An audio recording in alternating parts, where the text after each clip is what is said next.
Hi, everybody, and welcome to Overcash Stadium here on the campus of Mozak Field at Providence Day. It is the North Carolina Independent School Athletic Association 4A semifinal playoffs tonight.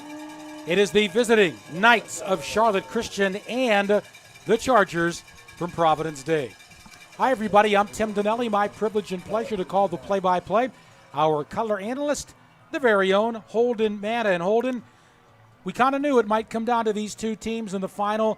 Boy, these two teams couldn't have played a tighter game in the regular season. What are you looking for here tonight? Yeah, they certainly did. And a 1-4 matchup between the Chargers and the Knights. It's going to be a really good one tonight. As you said, these teams matched up a bit over a month ago, and the score surpassed the 40s as Providence State came out with the win in overtime. And we can expect a similar result here tonight as both these teams have been looking forward to this game. Providence State coming off a bye, and Charlotte Christian beating Christ School to advance to the semifinal. Both these teams both on Sardis Road, so a high rivalry matchup, and we're just about to kick off here, and I expect a great one. I agree with that. I think we're going to expect a great one here. And again, it's just one of those things where these two teams are very, very close. Providence Day is playing their best football right now, but Holden, so is Charlotte Christian.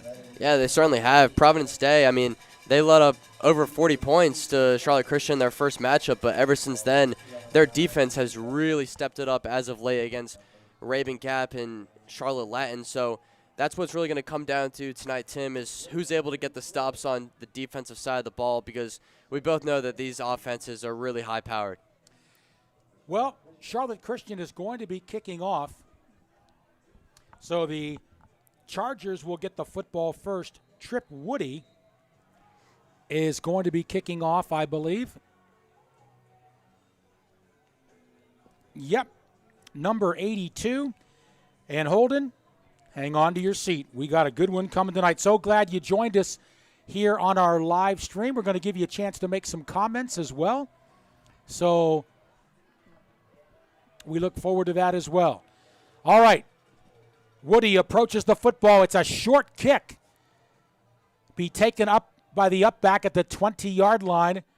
And for Providence Day, that is Channing Goodwin. And he's taken down at about the 28-yard line. 1st and 10 for the Chargers of Providence Day. Yeah, we've seen the Chargers get the ball a lot for their first possession of the game and go down and be able to score. So that's one thing that Charlotte Christian's going to have to make note of. And as we see Grant Logan coming out here with the offense and star-studded playmakers on the outside, we'll see what the Christian defense has in store to try to get a stop on this first possession. Grant Logan is the quarterback, and he will hand the ball off right side. This is Chris Peel, short yardage, maybe a yard or two. And what a game 2 weeks ago did Grant Logan have. Wasn't that something, Holden? He certainly did. Against Latin, tore up that defense. Providence Day ended up with 42 points, and I'm sure he would love a similar type of performance tonight. Gain of 2, 2nd and 8. Logan is going to keep it, I believe. Off the left side, churning, grinding, and he's out to about the 37, maybe the 38-yard line. No, they'll mark it at the 37 to bring up 3rd and short. Yeah, good first two opening plays for the Chargers. They're going to go a little hurry up here on 3rd down and try to catch Christian off their balance. Look out. Peel in trouble, and down he goes for no gain. Big stop there from Drew Waldrop. And it looks like that's going to bring up 4th down and about 3 yards to go, and I think a punting situation. Yeah, and we never know with Chad Greer's aggressiveness on offense of what he would like to do on these 4th downs, especially this one of 4th and 4. Grant Logan always stays on the field for these as Coach Greer is making signals over to him. We don't know if this is going to be a punt or if they're actually going to run a play here. We know that he can do the pooch kick, right? Absolutely. We'll see what they do. 4th and 3. It is the pooch kick, and it's a good one. Takes a great Providence Day bounce, and will be down at about the 18-yard line. So it's a 3 and out for Providence Day, but they do pin Christian back deep in their own territory. Yeah, not the start that Providence Day wanted on the offensive side of the ball, but they weren't able to they weren't going to give Christian that good field position from the get-go. So a good starting spot for the Charger defense is they'll try to rally on to what they've done in these past performances as Christian will start inside their own 20. Cameron Estep is the quarterback, and, of course, he is the son of Charlotte Christian head coach Jason Estep. 1st and 10 for the Knights at their 18. And they hand it off to the left side. Not much happening there. Buried was Grant Tucker.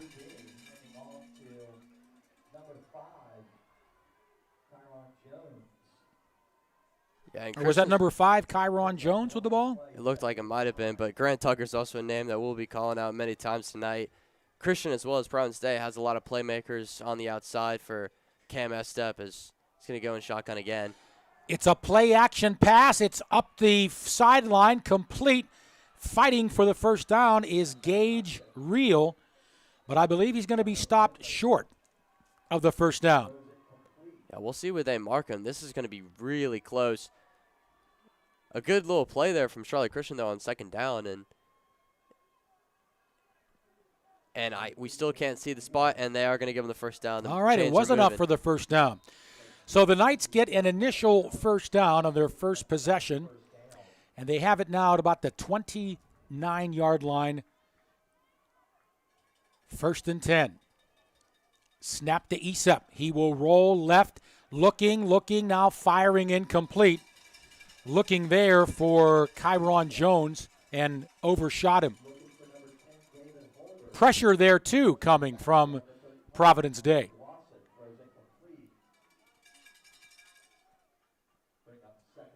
So 2nd and 10. Quickly, the Knights are up to the line of scrimmage.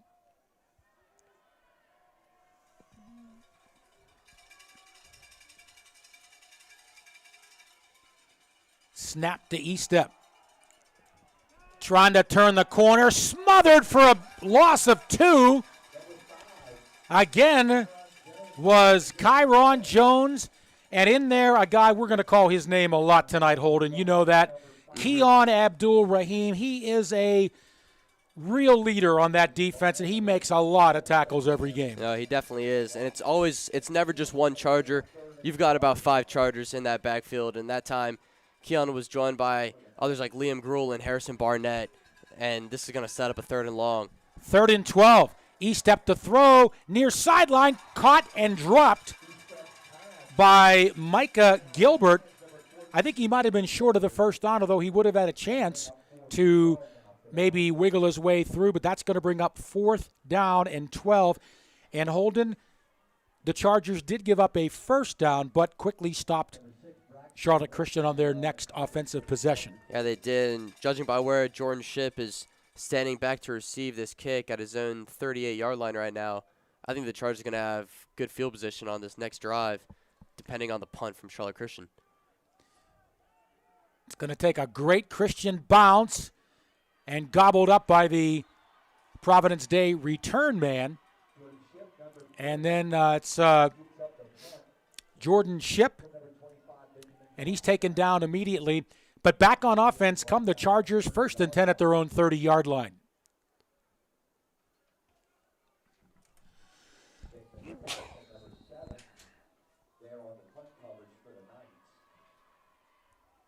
Chargers will have the ball 1st and 10 at their own 30-yard line.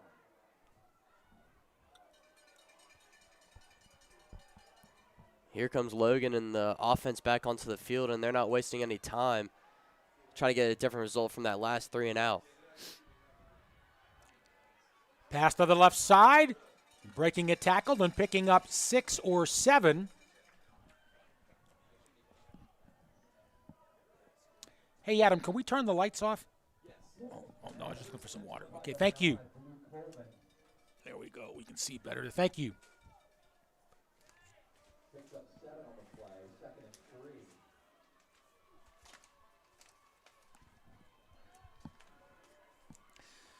Logan, delayed handoff, but tripping in his own backfield. Delayed handoff. Number 12, Chris Peel. Chris Peel may have gotten some more yardage there, Holden, but he tripped.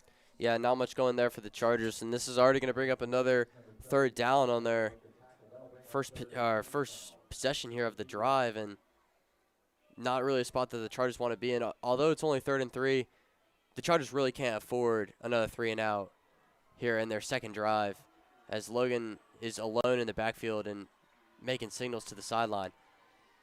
3rd and 3. Logan fakes the pass up the middle. He'll be stopped short. He's still fighting. And he's going to be short by about a yard. So what do you do here now on 4th and 1? Do you pull out the gambler? Well, they're in about the same spot as they were on their last drive. And, of course, Christian, you can't really assume anything knowing Coach Greer and what he likes to do. But as we see Coach Greer and Grant Logan communicating, Logan's going to run over to the sideline. I mean, this is really only a yard, Tim, so it wouldn't be too crazy to assume that the Chargers are going to go for this. Maybe a little QB sneak by Grant Logan wouldn't be too surprising. We could see the pooch kick. It doesn't look like it. Logan up the middle. I think he's got it. He does. Good call for the Chargers. So they gamble and get it. That's got to be a big confidence booster for. It definitely does. They couldn't have afforded to go on 2 straight 3 and outs to start this game for the type of offense that they have.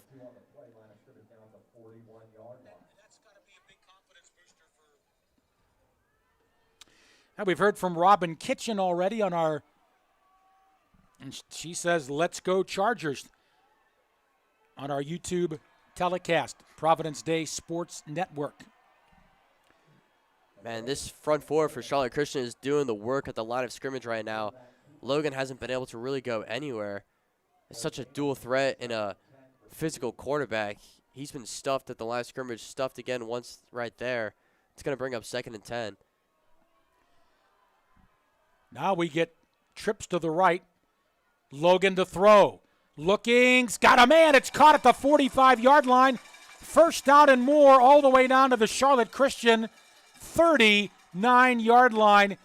Great pass and catch to Jordan Shipp. Big pickup there. And finally the big play comes through for Providence Day. Yeah, that's what the Chargers like to do. I mean, they'll run it all day, and then finally, when the defense is not expecting it, they'll wind it up for Grant Logan. That time connects with Jordan Shipp for a big gain. 1st and 10 at the 39. Quick outlet, caught again by Shipp.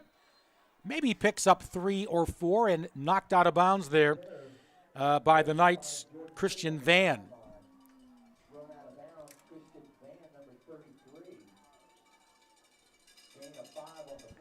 Oh, they give him 5 on that carry. All right, Logan in trouble. Breaks a tackle, 35-30. 1st down and out of bounds at about the 27-yard line before Charlotte Christian's Derek Brown Jr. knocks him out of bounds. Some tremendous running there from Grant Logan. A lot of improv, and he got it for a 1st down. Yeah, I mean, he was swarmed in the backfield. I had no choice but other to hit that defender with the spin move, and it propels him to get the 1st down. Chargers on the 27-yard line now. Pass again to the right side, complete. Got another 5 or 6. And Jordan Shipp on the receiving end, Holden, has been very active so far here in this 1st quarter. Yeah, arguably Logan's favorite target. He's got 3 receptions on this drive alone, and I'm sure he'll have plenty more in this game. And this is another thing that Coach Greer, I think, really loves to do, is he'll be targeting Jordan Shipp primarily on a drive like this, but once they get into the red zone here, you can definitely expect Nate Abraham or Channing Goodwin to become available, and that's when the Christian defense is going to be caught off guard. 2nd and 4. Logan looking to the end zone. Ball is what? Is it caught? Incomplete. Oh, my goodness, but not by much. Wow, I mean, even though they rule it out of bounds, Jordan Shipp, the ability to go up and grab that ball is phenomenal. And I don't know, we couldn't really see it from our angle here. High school, you only need 1 foot down, but regardless, referee rules him out of bounds. It's going to be 3rd and 4. But what a momentum shift that would have been for the Chargers had they ruled that for 6 points. But they went for it, and you got to like it, right? Absolutely. I mean, great play call. The Logan to Ship connection on this drive has been working, so don't blame Coach Greer at all for that play call. 3rd and 3. Right side. Close to a first down. It was Grant Logan on the carry. Once again, the stop from Kyron Jones. Oh, this is going to be right on the marker, Tim. I think Chargers trying to get a hurry up to sneak this really quick. I think you go for it here. Up the middle. I think he's got it. They do. By about a yard. Grant Logan unstoppable. And it's a Providence Day first down. They are in the red zone now and have marched all the way down from their own 30-yard line. Yeah, a lot of awareness for Grant Logan and the offense to go hurry up there as they're already hiking the ball again. Peel. Not much. A couple. And they're working that right side of the Charlotte Christian defense. Once again, it is Jonathan Montgomery and Kyron Jones on the tackle. Yeah, the Chargers, one thing that they'll really want to do in this game is be able to control the tempo, and that's what I've really seen so far from them. They can completely shift the game from going high speed to slowing it down. Right now, they're going to take their time as they're in the red zone, but they can shift whenever they want. No gain. 2nd and 10. Logan will run it. Pushing, pounding, maybe 3, down to about the 12 or 11-yard line. So the going's getting tough now as the Chargers in the red zone. It's a gain of, we'll call it 2. 3rd and 8 yards to go. Yeah, I think now you're seeing some wide receivers, Blue Coleman and Nate Abraham subbing into the game. Expect a throw here from Grant Logan. You got 4 out wide. And I think this ball's going to the end zone, if I'm being honest. All right, they're looking to Chad Greer, Providence Day head coach, on the sideline. 3rd and 8. We're going to get illegal procedure against the Chargers left tackle. And that's going to cost them 5 yards. He did move. That's a crucial call there against the Chargers. Something you can't really afford, but it doesn't entirely change the outcome of this play. It just moves them back 5 yards. It was already a 3rd and long, really, in the first place, but same scenario. 3rd and 12. Logan in trouble. Will run. 15. Down to the 10. He does pick up about 7 yards, but he'll be about 4 yards shy of the first down. So do you go for it here, or you bring on your field goal kicker, Sidney McCorkle? They're bringing on Sidney McCorkle, and I don't blame them at all with this decision. Definitely want to get some points on the board to start this game and go ahead. We're already within 2 minutes of the first quarter, so things have been moving pretty fast so far. Still a scoreless ball game, but I like this decision from the Chargers. It's a 27-yarder. Ball down, kick up. It's no good. So Charlotte Christian holds. The kick was just a little bit short. I think it would have been on target, Holden, but it didn't have enough to get over top the crossbar. And Charlotte Christian has held here, and they'll go back on offense with a 1st and 10. Yeah, a lot was going on that field goal attempt. I saw the ball hit the ground. It was not a clean hold. And I saw some pressure coming off the right side. I don't know if that had anything to do with the kick, but Knights will take over at their own 20-yard line. And most importantly for them, it'll remain a 0-0 ball game. So despite that great offensive drive from the Chargers, they get nothing out of it to show for it. So the Knights have it at their own 20. E-step the quarterback. Gives right side. Nothing.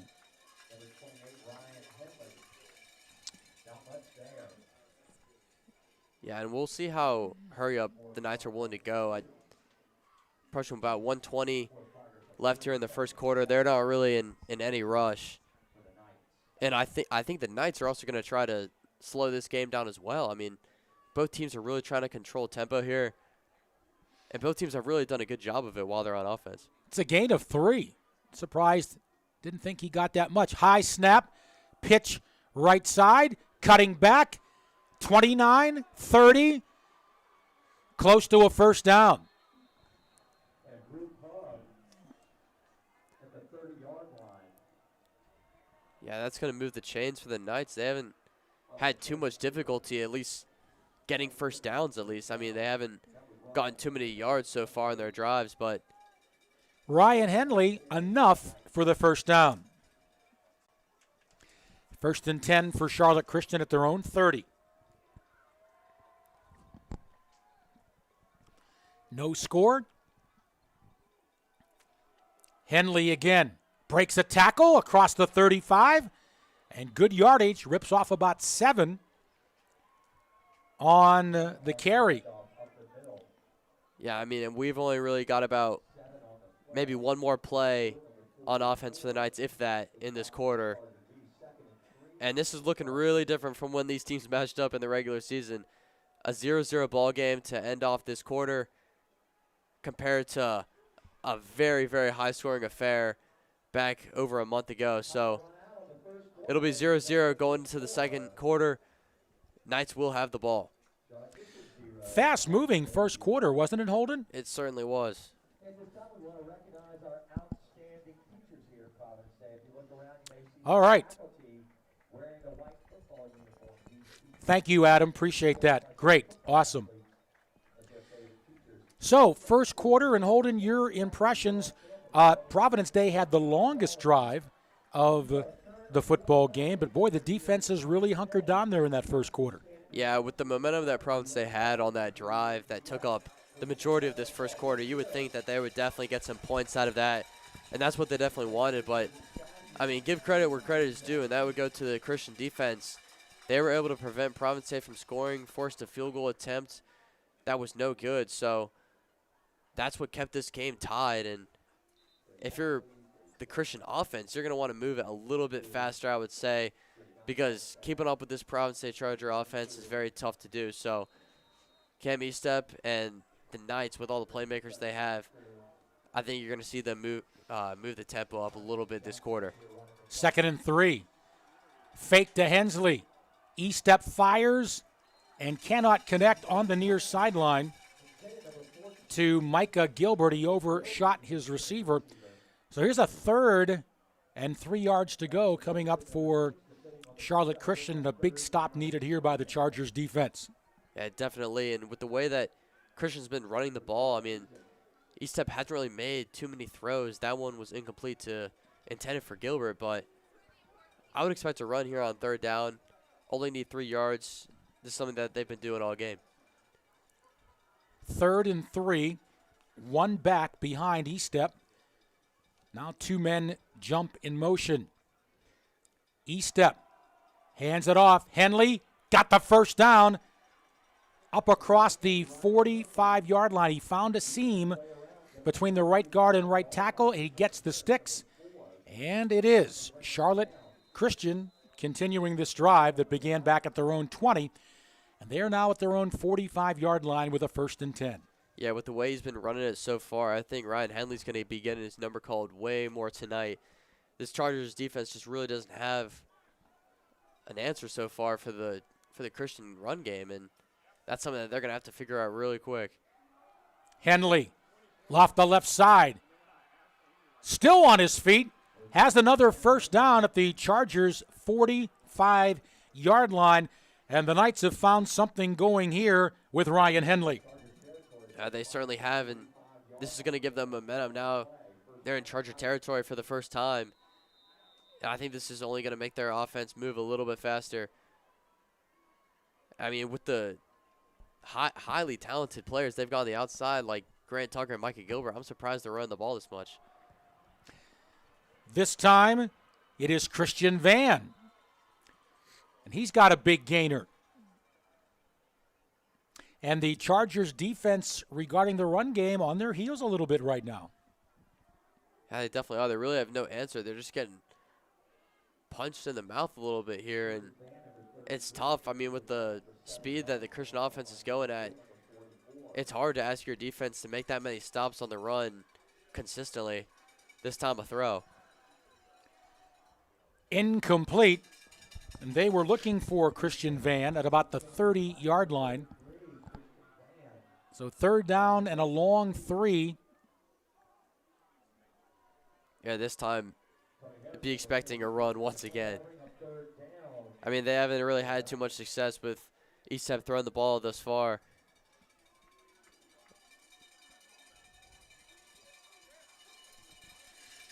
So let's see if the Knights keep it on the ground. Third and a long 3. 3 receivers. Twins out to the right.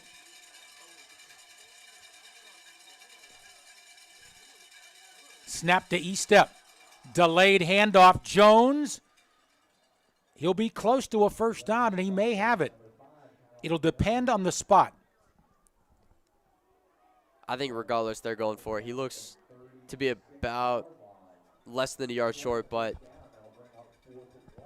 yep, ESTEP staying on the field. They're definitely going for this. 4th and 1. Can the Chargers hold? Oh, my. Jumping offside for Charlotte Christian was David Holbert. Big 5-yard penalty there. Crucial mistake. You saw ESTEP getting really upset there, and you can't blame him. Christian had something going on offense on that drive, and Holbert, that just completely ruined all their momentum. Now they're going to be forced to punt. And those are the types of plays, Tim, that we'll be coming back to after the game, seeing how much of an impact it made, because that play could have really caused Christian some points. So the penalty bails the Chargers out, and the Knights will have to punt. High kick angling to the left sideline. It'll go out of bounds at around the 15-yard line. So the Chargers will start deep in their own territory. And Holden, are you surprised right now by the defenses of both teams? I am. I mean, I think both the defense has really played well, at least comparing that to the first time we saw these teams match up. I mean, it really seemed that either team could score whenever they wanted, and that's what you would really expect out of teams who have amazing playmakers on the offensive side of the ball. But the defense have come to play so far, and I'm sure both of these coaches did plenty of scouting work on the other team's offense to be able to shut them down, and it's been working so far. So Grant Logan and the Chargers setting up shop at their own 16-yard line. Logan to throw on first down. Looking over the middle, threw it behind his intended receiver up at the first down marker at the 25-yard line. Jordan Shipp was open, but the pass was behind him. Yeah, it was. That would have been a big gain for a first down. And the Chargers, I'm not surprised with them throwing the ball. They want to get out of that territory deep near their own end zone. And I'll be looking for the first time that another one of these Charger wide receivers is targeted outside of Jordan Shipp, because that's really been Grant Logan's favorite target so far in this game to the max. So we'll see what they do here. Well, it was there. Low snap. Logan again to pass.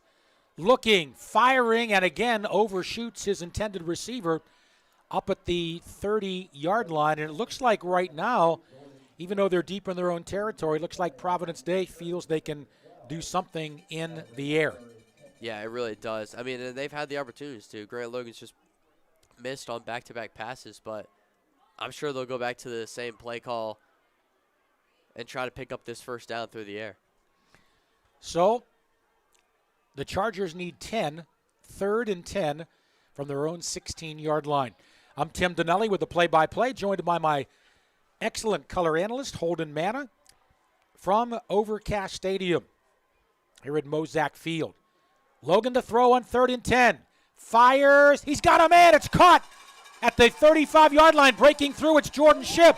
He's all the way out to the 46-yard line. That's a big first down for the Chargers of 28 yards.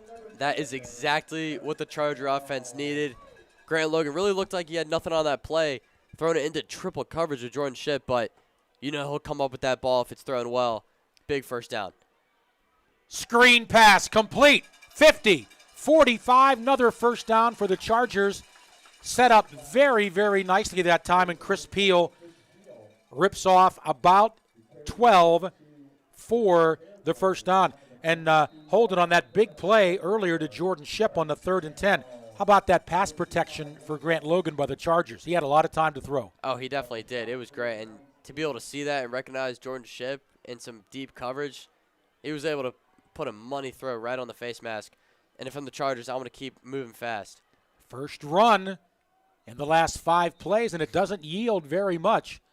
Grant Logan on the carry. Down at the bottom of that pile for Charlotte Christian was Brock Benton.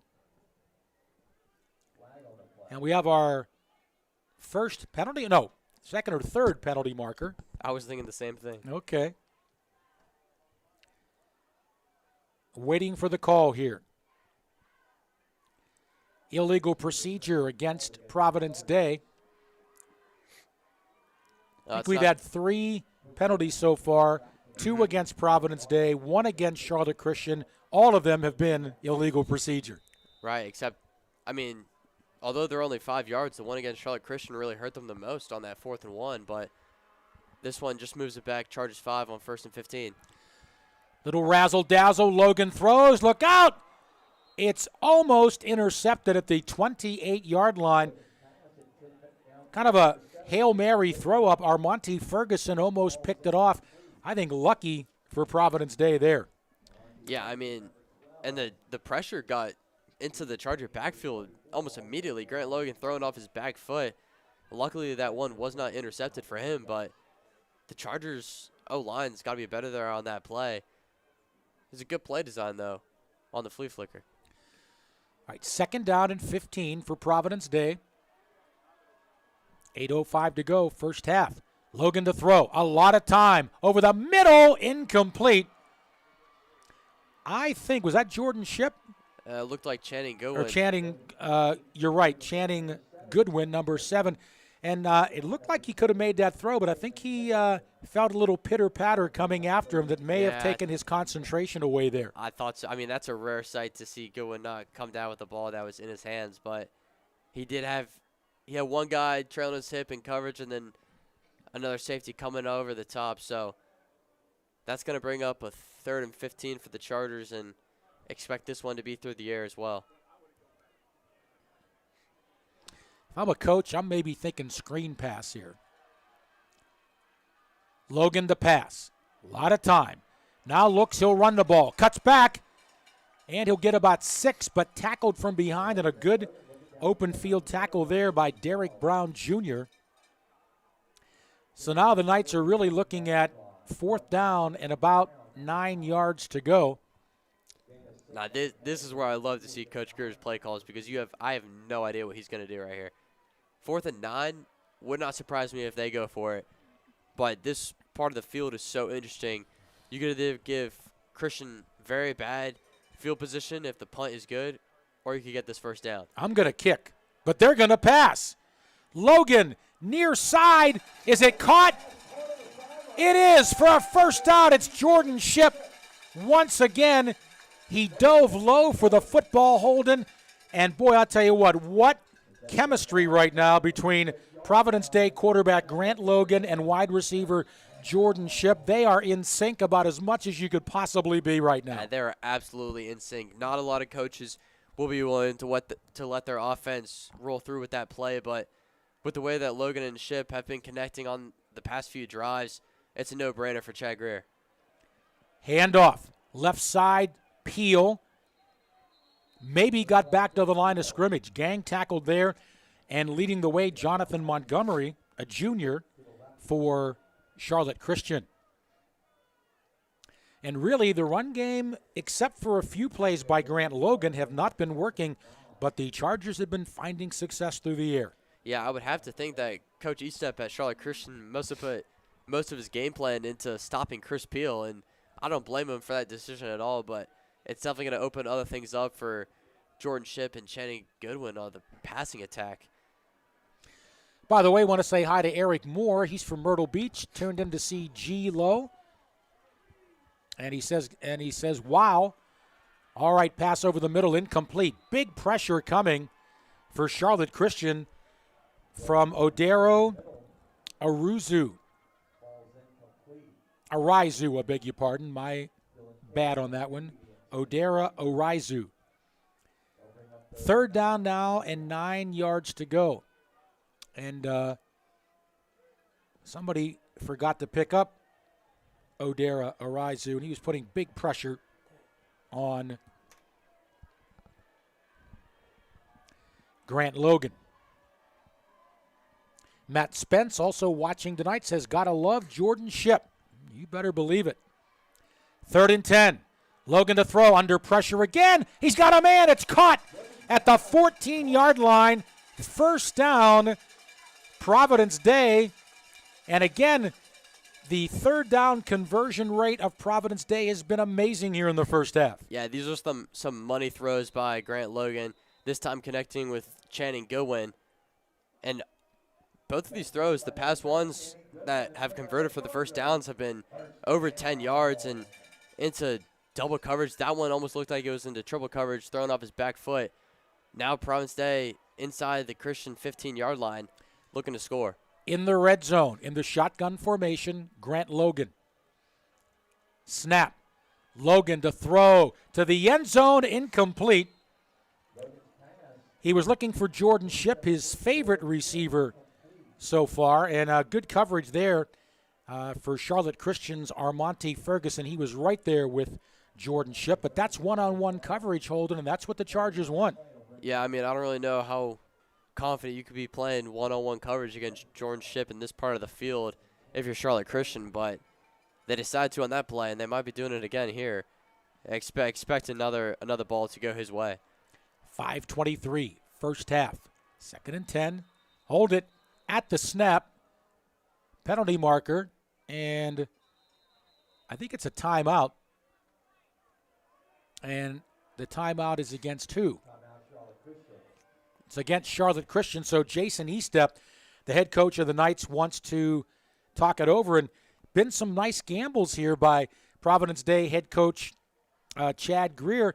Should we call him Casino Chad here? 2 C's, Casino Chad. He's been rolling the dice there, but coming up big on him. That's a great way to put it. I mean, well, when it's 4th and 9 and we really have no idea what he wants to do on the play, whether that be to punt or to throw, I think that's a pretty good nickname that we could throw in there.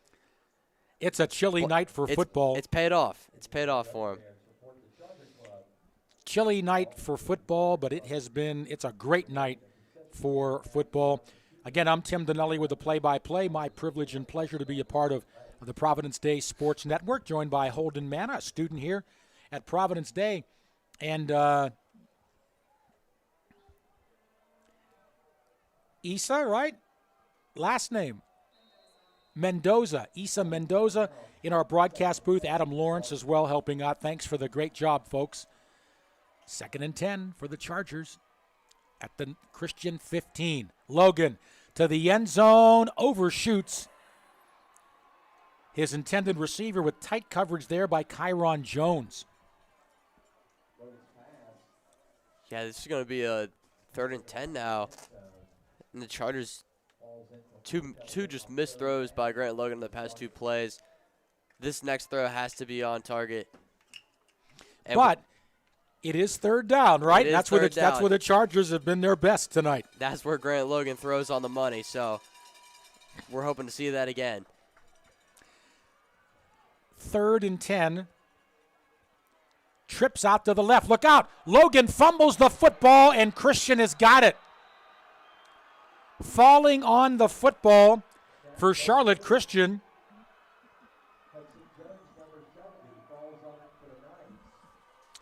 Hudson Jones, and the first turnover of the game. And Providence Day on that play, unfortunately for the Chargers, they never got a chance to convert on 3rd down. Yeah, they never did. Just some miscommunication there. Logan fumbled the snap, and Hudson Jones was in the right place at the right time, able to recover. And that is something that will really take away the Chargers' momentum, especially if Christian is able to make something out of it. Not great starting field position for them, but they're able to take away some potential points for the Chargers as that drive was really going for them. So the good news for Providence Day, they've been moving the football in the red zone twice, but the bad news, no points to show for it. Absolutely. Henley rips off 4 off the right side as Christian trying to stop that Providence Day trying to stop that Charlotte Christian run game. It's actually a 5-yard pickup for Henley. 2nd and 5, and, Charlotte Christian's getting good yardage on first down. Yeah, they are. It's just a matter of able to get multiple first downs, what Charlotte Christian's been struggling with. Play action. Kyron Jones caught and then dropped the ball. They're going to rule it incomplete. Again, hello to Matt Spence, who says, gotta love Jordan Ship. We've heard from Eric Moore. Wind Lily, hello from Spain. We've tuned in to support number 18, Jake Peters from Charlotte Christian. Please let us know when he's on the field. The numbers are hard to see on the screen. And believe me, Willie, Wind, they're hard for us to see too here. All right, 3rd and 5. It's an important third down. With 4:28, a fast-moving first half. No score. Estep to throw. He has a lot of time. Now in trouble. Now here run with the ball. 25, first down. Cameron Estep. And they'll mark him at the 29-yard line, but it is enough for a Charlotte Christian first down. Good vision there by Estep, able to see what's going on outside the pocket. Really had nothing going with his receivers, so he stepped up and ran and made the right decision to move the chains. I want to thank David Oliver, our distinguished sports information director, for taking care of us again today. In the press box, 1st and 10. Again, play action. Estep, man wide open, caught and then drilled for the first down. Good job by Grant Tucker to hang on. He took a big hit, but hung on to the football. It is good for 11 and a Knights first down. Yeah, that's really the first time we've seen Grant Tucker emerge himself into this game, and a big play. Really the first one that we've seen, the passing attack for Charlotte Christian, getting them the first down, but something they'll like to do a lot more of later in this game. Henley breaks one tackle, but then snowed under for a short gain. On the stop for Providence Day, Martin Hare Jr. Junior defensive lineman. Henley gets 3, 2nd down and 7. And again, I think this is where Providence Day will need to improve, not giving up a lot of yardage on first down. Yeah, definitely. And now it's 2nd and 7. We'll see if the Chargers can force a third down. That's definitely what they'll want. It's just a matter of how many yards Christian will have to earn on that third down. Pitch it. Left side, Henley cuts back. 45, 50. The first down, still on his feet. Inside the Providence Day 40 and down to the 38-yard line. It's a first down and more for Charlotte Christian's Ryan Henley. And he did a lot of that on his own there. Yeah, Henley's been Christian's MVP tonight, and I know there's no points on the board for either team so far, but he's really been solely responsible for moving this offense, and a first-class showing of it right there on that last play.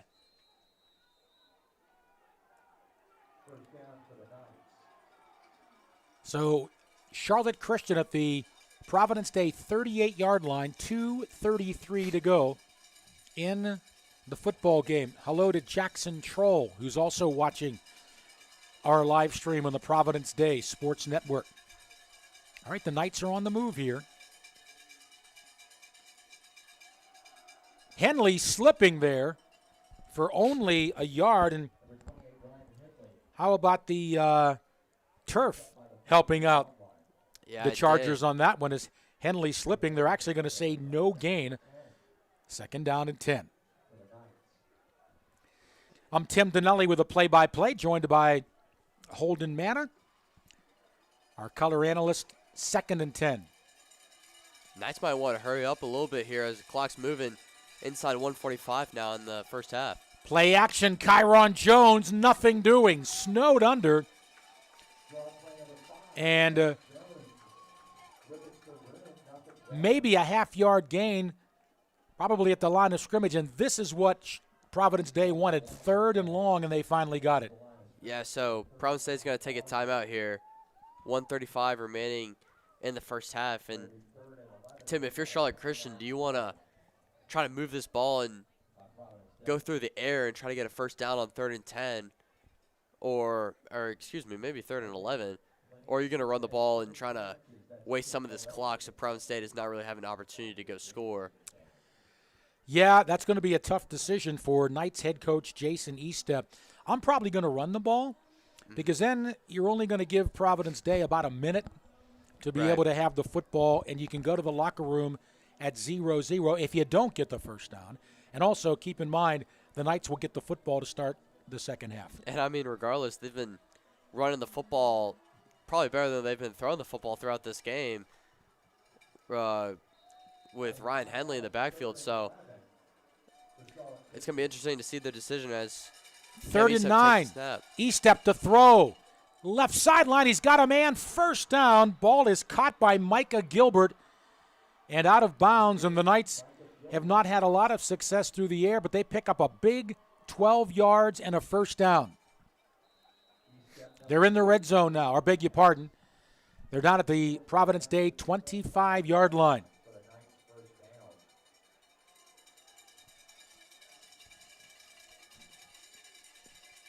The Knights began this drive inside their 20. Eastep will run himself. Picks up 3, maybe 4, down to about the 22-yard line. The Knights have 2 timeouts remaining. Providence Day also 2. They'll give Eastep 3, 2nd down 7. The clock running, 45 seconds to go. Christian may also feel they're in field goal range. Give. Busting into the secondary. It's Jones. Touchdown. Charlotte Christian. 23-yard scamper. There are no flags down. And Charlotte Christian has taken the lead here. Yeah, a perfectly executed drive there by Charlotte Christian. Capped off by the Kyron Jones rushing touchdown. And that's everything they needed ever since the Grant Logan fumble. That momentum shift really went in their favor. And now most likely they're going to be entering this half going up 7-0. 84-yard drive for Charlotte Christian. And it's all capped off by a 25-yard run by Kyron Jones. The extra point is up and good. So it took either of these teams almost the first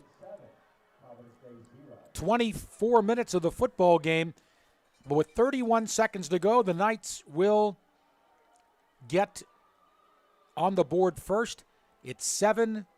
And again, not much time for the Chargers to operate here before the half comes to a close. And the Knights are going to get the football back when we start the third quarter. Yeah, I was going to say, as you mentioned earlier, the clock management there by Charlotte Christian was almost done to perfection. Now, it's very rare that the Chargers score 0 points in a quarter, let alone a half.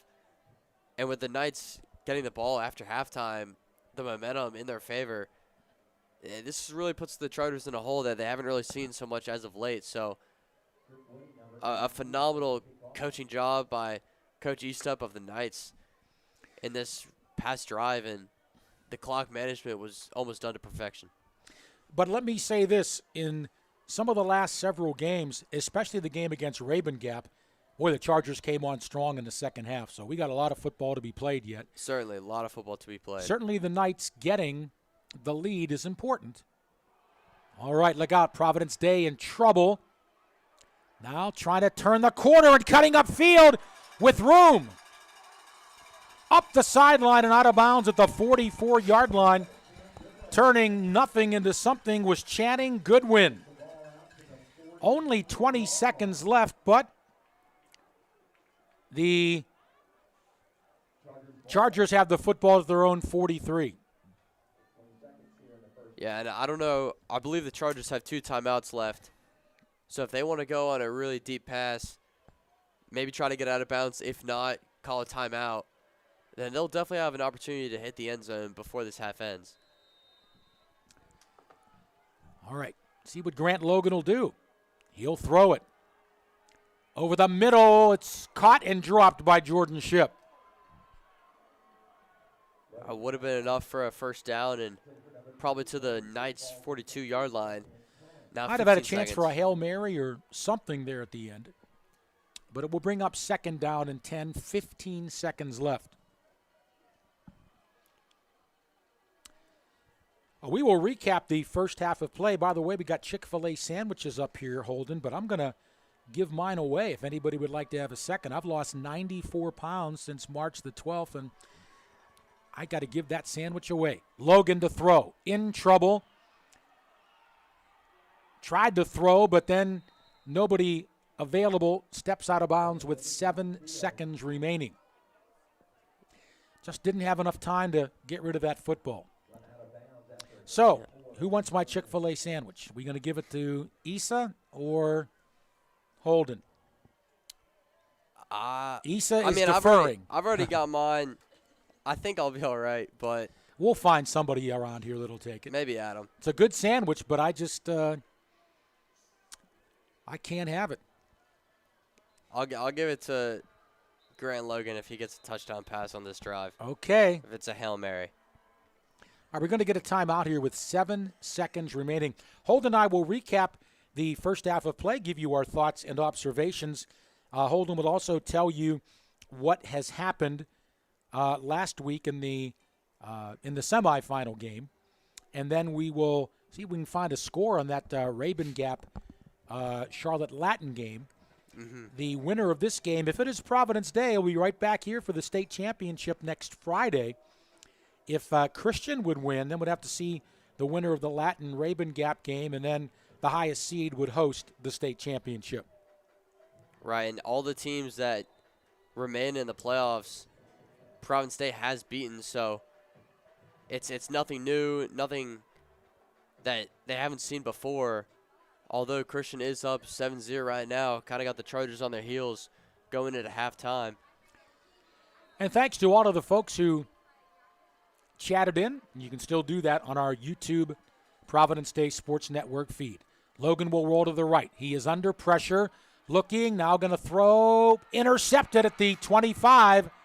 Got to make the tackle here. Up the middle. Still on his feet. And finally taken out of bounds is Grant Tucker. And, no foul there. You're going to throw the ball, hope for a penalty maybe, or hope for somebody to come up and grab it. But it ends the mild threat, and we go to the half. There is a injured Chargers player down to the field. We cannot make out the numbers there.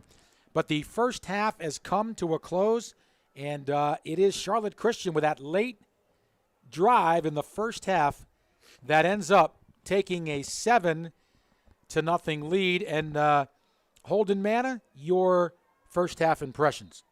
Yeah, I really think it was pretty even, honestly. But, I mean, the scoreboard tells a different story with Christian on top. But both of the defenses played really well, as it looks like that was Dylan Cater who was shaking them after plays, being assistant and walking off now, which is good to see. But the Charlotte Christian Knights did a really good job rounding out that second quarter, able to score the touchdown, and the Chargers looked like they were about to take the lead. I mean, they had the ball in the red zone twice, came out with 0 points. That second time, it was due to the Grant Logan fumble.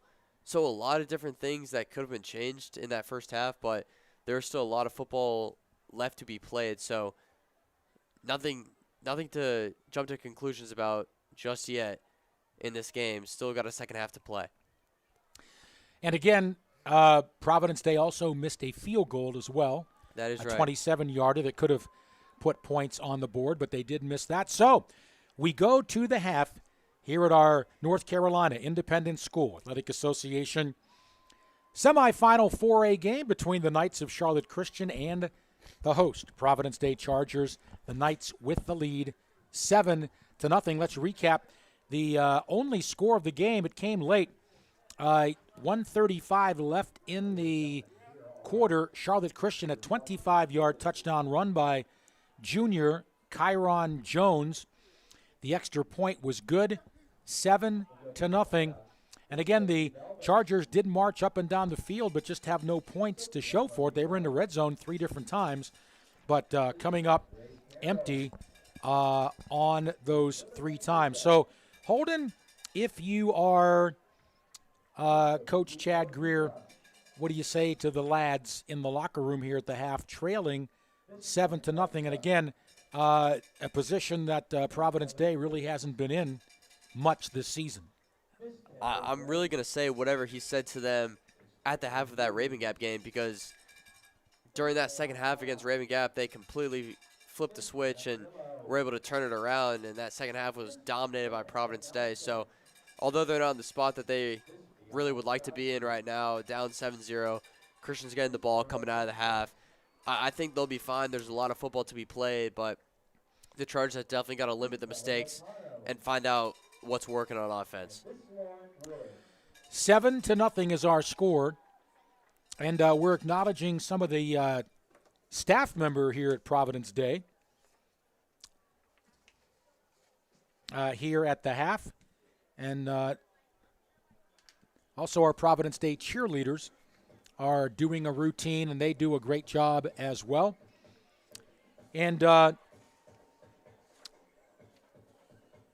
talk about the different scenarios here, Holden, what we can look forward to depending on who wins and loses. Well, as we know right now, I believe the Raven Gap and Latin score is 9-7 in favor of Raven Gap at the moment. So a close game going on down there, and the winner, if Providence Day wins, would come here and face the Chargers. But regardless, we're going to see a really exciting matchup in the state championship, and not sure who's going to come out winning in that Raven Gap and Latin game, but the Chargers have faced both of those teams already and come out with victories. So that is something to look forward to. But once again, Chargers got to focus on Charlotte Christian first, and in order to get there, they got to take care of the Knights tonight. And again, Chad Greer, outstanding coach. There's a lot of talent. And again, the Chargers had success moving the football. We don't have any stats with us right now, but my guess is, Holden, that the yardage would be in favor of Providence Day. They just didn't get any points out of their drives, where Charlotte Christian got that one drive in the red zone, and they were able to convert late in the football game. I know Chad Greer and his coaching staff, they'll come up with something, but they got to get a stop early and then also try to get the score to tie up the game. We just had one turnover, and it was to Providence Day, a fumble, and that stopped the Knights' drive deep in Charlotte Christian territory, a fumbled snap by Grant Logan. Holden, big-time playoff football here, North Carolina Independent School Athletic Association. What was it like in school this week? How was the spirit? Everybody looking forward to the game, I'm sure. I know I was looking forward to it for sure. I mean, I remember last year, obviously, students not allowed to come out for the playoffs or really any of the football games last year due to COVID. So definitely exciting. Got a huge crowd here tonight. I know the people are stoked for it, and if Providence State's able to come out the win, being the number 1 seed, we'd be able to host the state championship. So a lot of buzz going around about that, and that's definitely something to look forward to, as it would be the first time in a while. So we are 7-0 Charlotte Christian at the half. We've got about 7 minutes left. In college football, there are a couple games going on tonight. Cincinnati Bearcats, what a season they've had. They are ranked number 5 right now, and they are ahead of South Florida 24-7 down in Tampa early in the third quarter. Just one other game going on college-wise tonight. Out west, Wyoming is in Idaho to take on Boise State University. Tim, you think Cincinnati deserves the playoff? I do. If they win out? I do. You beat Notre Dame. you're still undefeated. I agree. I say give them a shot. I think Now, if they win hadn't out, played they'll a get Notre it. Dame, then I'd say if they hadn't beaten a Notre Dame, okay, maybe they're not in there. But I think when you beat a good team like Notre Dame and they beat them convincingly, On the road. I think they deserve it. But they don't ask me, Holden, right? Yeah, I mean, there's a lot that's going to happen. I mean, I know people were not happy about that Michigan and Michigan State in the latest college football playoff polls, but I think there's going to be a lot of shakeup. Right now, my prediction would honestly be, well, it's really just Georgia in the field, honestly, but I can see Cincinnati getting in, Ohio State if they win out, and maybe Oklahoma if they win out too. They've got some tough games on their schedule coming up with Oklahoma State and Baylor, so we'll see what happens. And by the way, we have the Providence Day basketball team getting underway this week under head coach Brian Field, and also the girls team, Josh Springer. What a great job those two guys do. And let's see here. On Tuesday, Providence Day plays at home against Victory Christian. And then Thursday as well, they'll take on Wesleyan Christian Academy also at home. So those are a couple of games to look forward to as the Providence Day boys basketball team gets underway. Let's check the girls' schedule too, as Josh Springer doing a terrific job here at Providence Day with the girls' basketball program.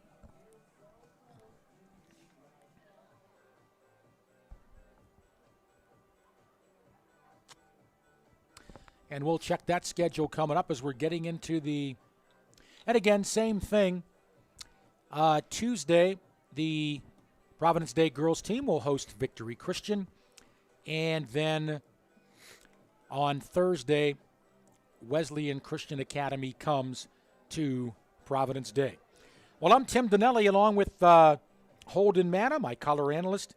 And we have Isa Mendoza also running the computer here in our broadcast booth on this chilly night, but no rain. That's good. We got a really good crowd here tonight, don't we, Holden? Oh, we certainly do. I mean, at least from our view, it looks packed. Like, there's really not many open seats available, but I mean, the fans have really gotten what they want so far, even though it's a low-scoring affair. I think this game is really going to come down to the last possession. Whoever has the ball last might determine who wins this game. So the fans are going to stick around. Oh, yeah. Right now it's 55 degrees. Okay, it's going down to 45, but it's 55 degrees right now. So, again, the Chargers will have to come back in this one and also hold Charlotte Christian off. The Knights will get the football when we start the third quarter of play. Such a beautiful facility here at Providence Day. There wouldn't be a high school football player alive that wouldn't want to play in this beautiful facility. Yeah, I mean, talk about a venue like tonight. I mean, adding the fans in really makes for a incredible atmosphere, and the fact that both these two really good teams are playing here tonight, rival schools, both on Stardust Road, it makes for almost a perfect scenario, and I'm sure this game is going to live up to the hype in this second half. So I'm just really excited as any of these fans tonight. I feel like a fan myself, honestly. And, wow, Holden, 2 weeks ago, very tough finish for our Providence Day field hockey team. They were the number 1 seed, playing the number 2 seed, Charlotte Country Day. Had the privilege of doing the live stream play-by-play on that one. And a Country Day won it 1-0 with a second-half goal. And, I mean, if you were here and saw the game or watched it on our live stream, boy, you would see, I mean, Providence Day did everything but put a goal in. It just seemed like Absolutely. They were all around the net and just couldn't finish. But they were all around the net and unfortunately couldn't finish. But a very good season by the field hockey team, as the girls have several players going on to play at some real nice D1 and D2 schools. So congratulations again for a good finish. Didn't get the championship for our Providence Day field hockey team, but had a very good season. Finished as the number 1 seed, and then lost in the final 2 weeks ago to Country Day. And Holden, you're a soccer player, right? Who's your coach here? Coach Dudley. Oh, man. Love Coach Dudley with that English accent. Didn't that cut something? Yeah. That's right.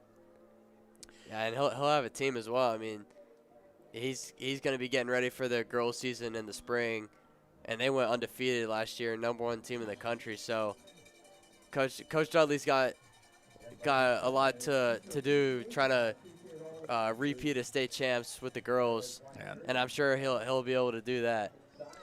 So he says, all right, lads, let's pick it up here in the second half, right? Is that how he talks? A little bit. All right. Hey, Issa, would you be able to find a home for that out there somewhere? Maybe just see if anybody would like it. Thank you, ma'am. Appreciate that. Almost set for the start of the second half. I'm Tim Donelli with the play-by-play. As always, we want to thank our outstanding and very distinguished athletic director, Nancy Beatty, here at Providence Day. And, of course, our first-year sports information director, David Oliver. Those two do a tremendous job here at Providence Day, and we're very grateful for all the work that they do to help us set the table so that we can broadcast this game.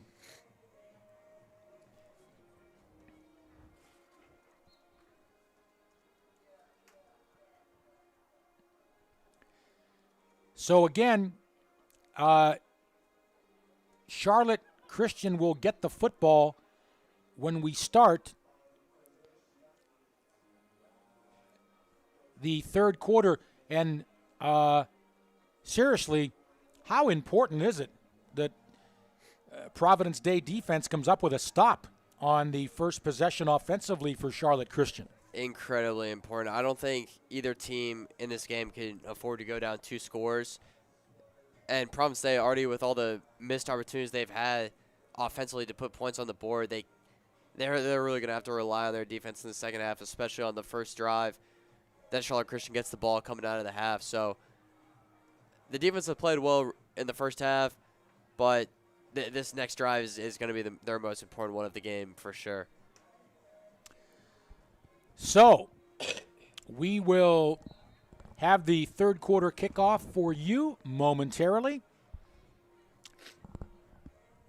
as we get set what I think will be a pretty exciting finish here. And the winner advances to next Friday night's state final game. Of course, the Chargers will host it if they win. You found a taker, Issa. Great. Thank you. Hey, it was very tempting. Believe me, I could have easily eaten that, but just got to stick to this weight loss. 94 pounds since March the 12th. I'm not boasting, but it feels good. Can't deny it. But got to stay strong. Okay. Issa and Holden, this is last February. There is my before picture. Okay? Didn't look too good, did I? Okay? And then, this is my after picture. See a difference? Mm-hmm. All right, great. All right. Yeah, I'm taking up a lot less room in this press box now than I ever did, right?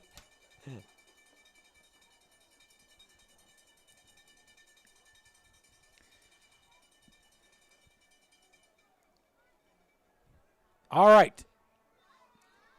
Just about set for the third quarter kickoff. Tim Donelli with a play-by-play, joined by Holden Manna and also Issa Mendoza in the press box helping us out here.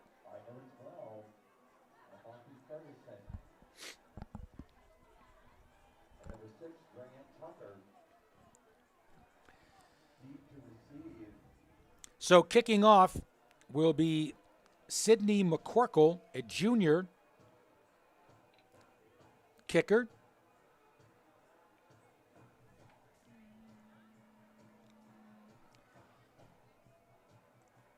And, a lot of times, Holden, we've seen she'll not kick it deep, just try to find that little seam so to prevent a big run back. We'll see what she does this time. All right, third quarter action set to begin. McCorkle approaches the football. It's going to be one of those tweeners taken at the 20-yard line.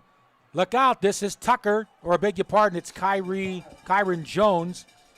But a good run back all the way out to the 38-yard line. Good field position to start for Charlotte Christian. Yeah, that might be their best so far of the night. Even on their touchdown drive, they're inside their own 20 to start. I believe maybe on the 20 exactly, but Cam Estep and the offense got a short field to work with here in the drive that is so important for them. By the way, an update. Charlotte Latin has taken the lead 10-9 late in the first half over Rabun Gap in Georgia. We'll keep an eye on that score. All right, we'll see what Chad Greer's defense can do now with a good field position for the Knights at their own 38-yard line with a 1st and 10.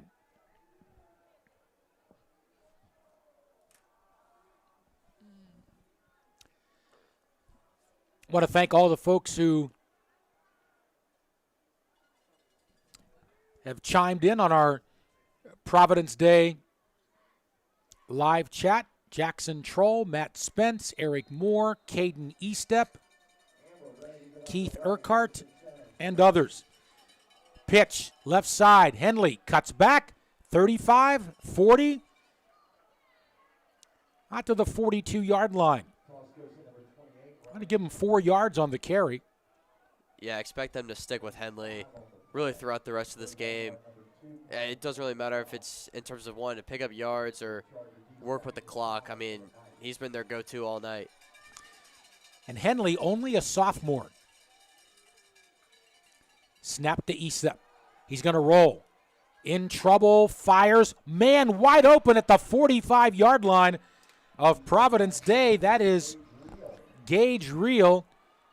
And it's a pickup of about 13 yards. Make it 15 yards. 1st and 10 for Charlotte Christian. They are in Providence Day territory in just a couple of plays. Yeah, blown coverage there for Providence Day. And they're lucky that Reel was only able to pick up under 15 yards because that could have gone for way more with the coverage that was busted right there. Up the middle, finding a seam, grinding, pounding, 1st down and more. Henley again rips off about 16, and Charlotte Christian is moving that football. Henley's running really well tonight. And that's one of his better runs of the night, picking up 16, moving the chains. And look how fast Christian's already got down into Providence State territory. The defense coming out of half needed a big drive. And in just 3 plays. Yep. All right, Estep will run. He cuts back. Estep, the 1st down at the 16-yard line. The Knights are in the red zone. And it seems like it's Charlotte Christian who came out of the halftime locker room fired up and not the Chargers. They're moving the balls at will on Providence Day. And they really are already inside the red zone at the 15-yard line. The way they've been moving it, wouldn't be surprised if they score in the next couple plays. They're at the Providence Day 16. Henley, not this time. Maybe a yard. Wrapped up quickly. I think it was Dalton Godwin that made the tackle there. A gain of only 1. And Providence Day really needs to hunker down here defensively. Yeah, they do. Really cannot let up a touchdown here. Letting up no points is certainly ideal. That's what they'd want, but a touchdown would really put this game in Charlotte Christian's favor. He stepped to throw. Man open. It's Tucker at the 10. Snowed under at the 11-yard line. Outstanding coverage by Providence Day, and leading the way, Liam Gruhl. As Tucker, he's a big guy, but did not have an opportunity to try to break a tackle there. Yeah, now the most important play of this drive. Charlotte Christian has been able to convert. Mostly this one's the 3rd and 9. And it's a huge play. Providence Day really needs to stop. He picks up 3 yards, 3rd and about 6.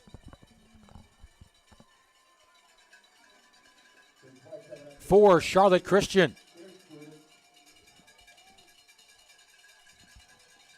Cameron Estep, the quarterback, and now hold it. I think Charlotte Christian did not like their formation, and Jason Estep calls a timeout. So Christian has burned a timeout early here in this third quarter.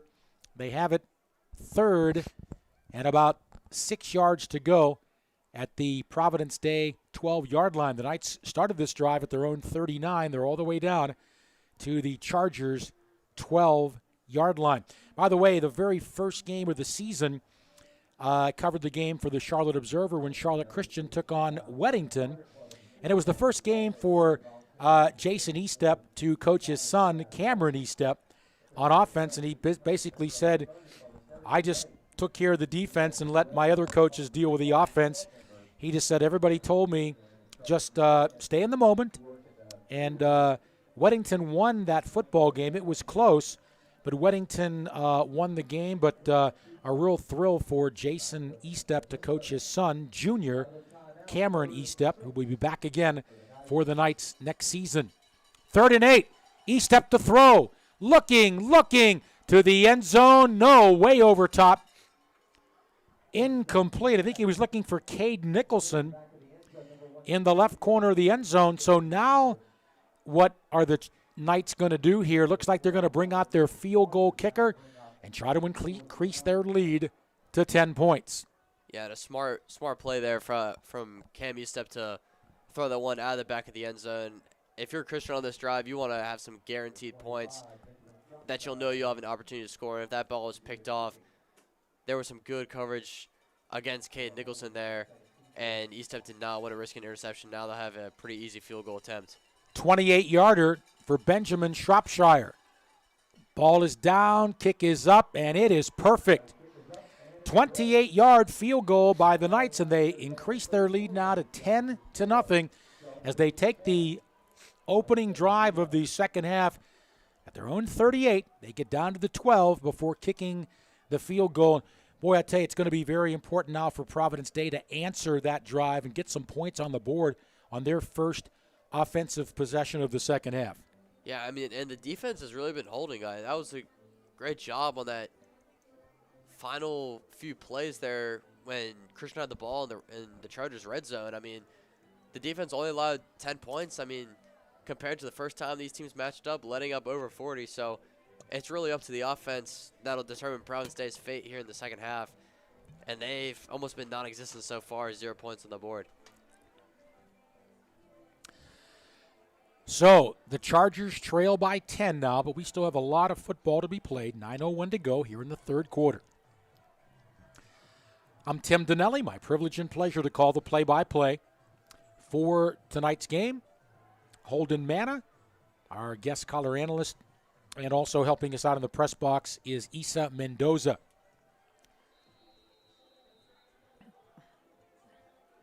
So the Knights will kick it away. Boy, it'd be nice to get a good run back by Providence Day. It's going to be a short kick, though, taken by one of the upbacks at the 26. He falls down. So a good job there by Charlotte Christian being able to limit. I think James Chan ended up getting it, but he slipped. And Providence Day will put the football in play now at their own 27-yard line with a 1st and 10. Well, trailing by 10, this is what we're going to find out now. We're going to find out what the Chargers are made of here, and can they respond? Yeah, this is a drive where the Chargers need to put points on the board, and if they get down in that area, they got to score, whether it's a field goal or a touchdown. Hand the ball off up the middle, short yardage. Chris Peel maybe got 2 or 3, and the Chargers, Holden, have not been able to get Chris Peel going tonight. No, and the entire run game for that matter. I mean, the Christian defense has been all over it tonight. The Chargers definitely got to stick more to the pass on this drive. Going to need some good throws by Grant Logan to get this offense rolling. It's a gain of 2, 2nd and 8. Logan to throw. Got a man. It's almost intercepted at midfield. Jumping the route for Charlotte Christian was Reese Pinckney, and he almost had a big pick there at midfield. Yeah, the captain almost came down with that one. Pigney almost had the ball. And if you're Grant Logan and the Chargers, you cannot afford to have throws like that. That was a very dangerous play because he had a lot of turf ahead of him. I mean, that could have gone back for 6 or at least a huge return regardless. Didn't even look like Blue Coleman was really involved in the play. 3rd and 8.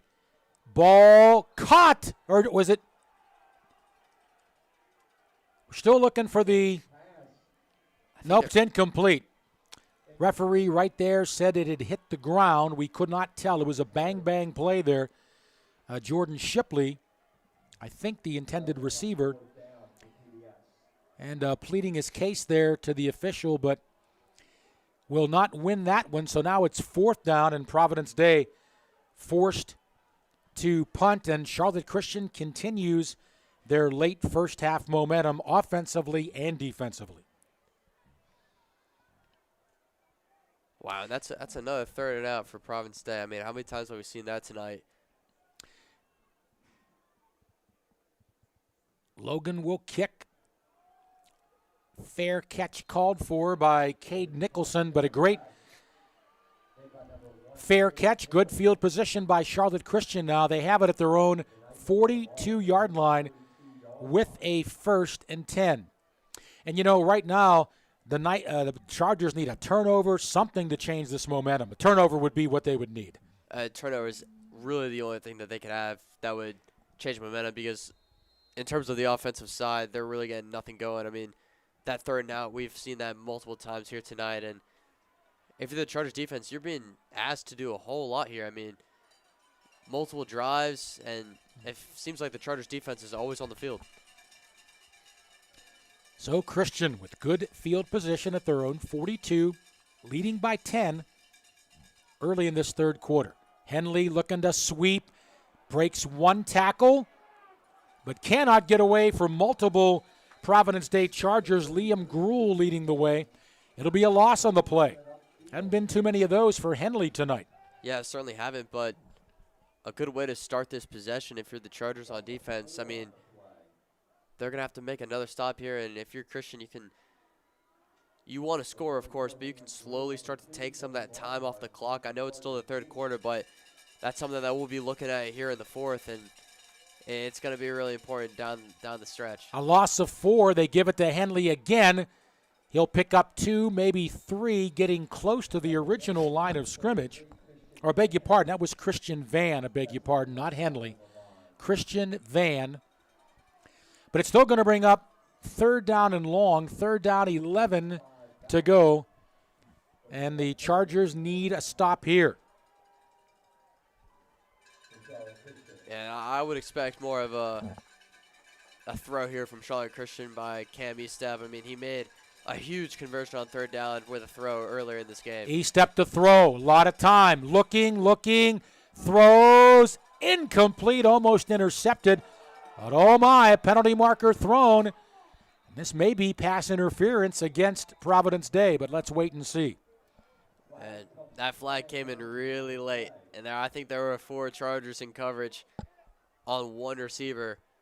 And the fans are definitely not happy about it. Chargers sideline erupted when they saw that flag come in. Oh my, it's pass interference against Providence Day. They got the stop they needed, but apparently knocking down the defender. I don't really know what they would call that for. I think I could only see really if one of the defenders came and got there before the ball got there. But there was no holding or anything on the route. Chad Greer very unhappy on the Providence Day sideline. It's a 1st and 10 at the Providence Day 44. Estep fires it downfield, and there's another flag against Providence Day. That should really be offensive. I'm not the referee. I'm not going to make that call, but the wide receiver there just grabbed Brody Barnhart and pulled them both to the ground. They were both jostling there. Let's see. This is an important call as well. And they're huddling. Oh, my, it is offensive pass interference against Charlotte Christian. Make-up call, Holden, from that previous play or not? I don't know, honestly, because, I mean, that looked like a good call. I thought that was offensive. I'm not trying to say I called it, but, I mean, it looks like that was Pendleton on Charlotte Christian, who just dragged Brady Barnhart to the ground. And Holden, I know that you wouldn't be biased here, right? Of course not. Of course not. Of course not. Did you do your homework good this week? Yeah. All right. Yeah. Okay. That really moves Christian back, though. I mean, they were at the Chargers' 44-yard line. Now they're going to go to their own 41. It's 1st and 25. So a good break there for Providence Day, but still, Christian still has 3 or 4 plays to get that 25 yards. Here they come at their own 41 now with a 1st and 25. Snap to E-step. Fakes. Now will throw. Left sideline incomplete. Looking for Grant Tucker. It stops the clock with 6:29 left here in the third quarter. A 10-0 Charlotte Christian lead. And again, got to give the Knights credit so far. This is a very potent Providence Day offense, but they've been stymied here tonight so far. Yeah, it has. And the most impressive thing that they've been able to do is to keep the Charger offense off the field. I mean, it's really been almost nothing but 3 and outs for the Charger offense. So the Knights offense has really been on the field and dominating this time of possession. Screen pass underneath, read extremely well by the Providence Day defense.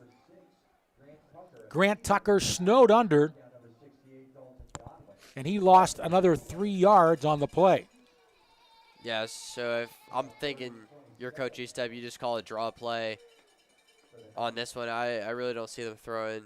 You just want to make back some of the yards and put Providence Day in a bad field position starting spot for their next drive. 3rd and 28. It's a draw handoff, and it's Jones, and he's going nowhere. Maybe a yard or two, and Providence Day now is finally held on defense. A good stand there. Only a few yards gained on 3 plays, and this will bring up a punting situation for sure for the Knights.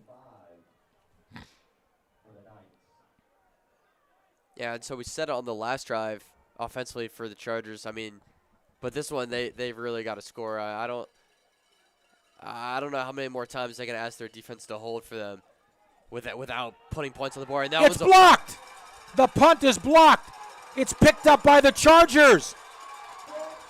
Touchdown! And there's the turnover that the Chargers needed. And they're on the board here with a blocked punt. That's a huge play. Tony Harris for the Chargers able to pick it up and get the scoop and score off the blocked punt. And you want to talk about momentum changing. I mean, everyone here at Overcast Stadium on the Chargers side is standing up and cheering. Chargers, you wouldn't really expect them to be losing this game if you saw this crowd. But an unbelievable play makes this a one-possession game, and that's a huge turnaround for the Chargers. Now McCorkle needs to put through that extra point. Ball down, kick up. It's good. And Providence Day is right back in the football game. They do it on special teams with a blocked punt. Tony Harris, the block and scoop. That's why special teams are so important. Well, that was a tough blocking assignment there for Charlotte Christian. They just missed Harris, and he runs it in all the way. And it's a touchdown, and that's the turnover, Holden, that Chad Greer and the Chargers badly needed. Oh, they definitely did. I mean, and now you look over at the Knights sideline, and it's just dejected and quiet, and they're still leading this ball game. So now with 17 minutes left to go in regular time, I mean, the Knights are really going to have to cook something up. They're getting the ball right back. So Grant Logan, the offense, really never needed to score. I mean, it was done on special teams thanks to Tony Harris. You know, I was I was watching a hockey game. I'm a big Pittsburgh Penguins fan, and the Penguins had a 4-2 lead with 3 minutes and 30 seconds left in the game at home. The Minnesota Wild pulled their goaltender for a sixth attacker. They got one goal, made it 4-3. They pulled the goaltender again, and with 1.3 seconds remaining, scored the tying goal to send the game to overtime. Neither team scored in the overtime. It went to a shootout, and Minnesota won the game. Which is why I say in hockey, it's a 60-minute game, and in football, it's a 48-minute game. Absolutely. Anything can happen. I mean, we were not expecting that at all. And Tony Harris just – actually, we didn't even see who really got in there to block the punt. I mean, Tony Harris was in front with the ball, and he had an absolute convoy behind him just in case. But now Sidney McCorkle is going to kick off. Grabbed at the 30-yard line and finally taken down there was Micah Gilbert.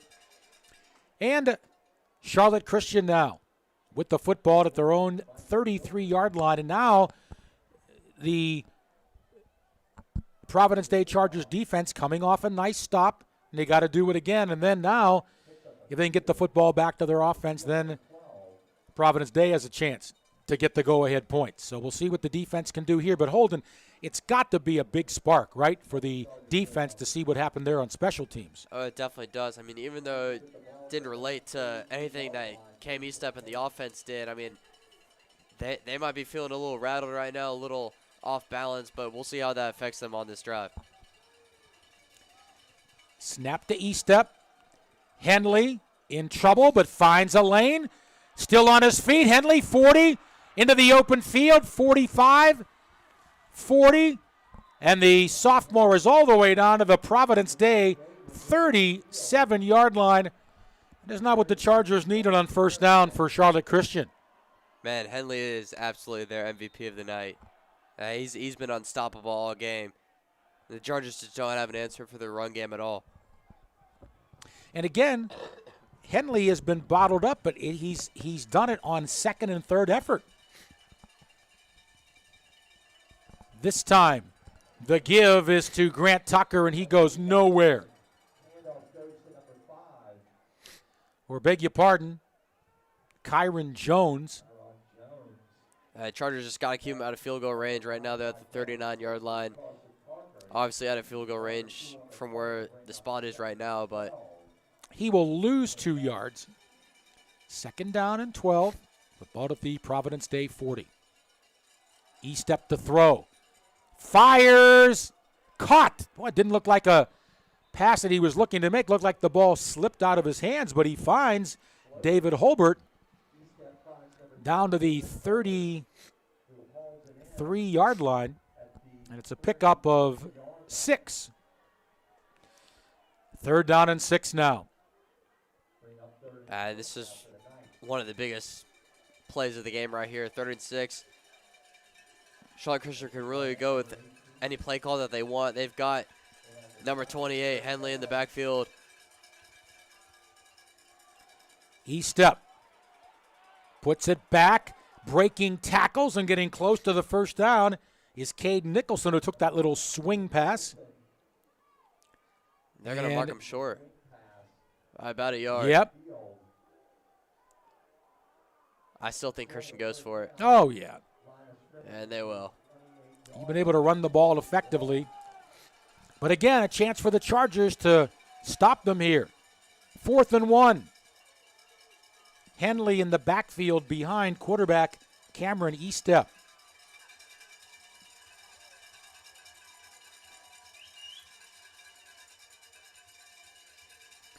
Snap. Henley trying to turn the corner. Cuts back. I don't think he got it.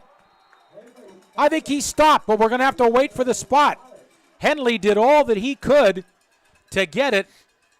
Barnett Harrison finally stopped him. Oh, Tim, this is very close.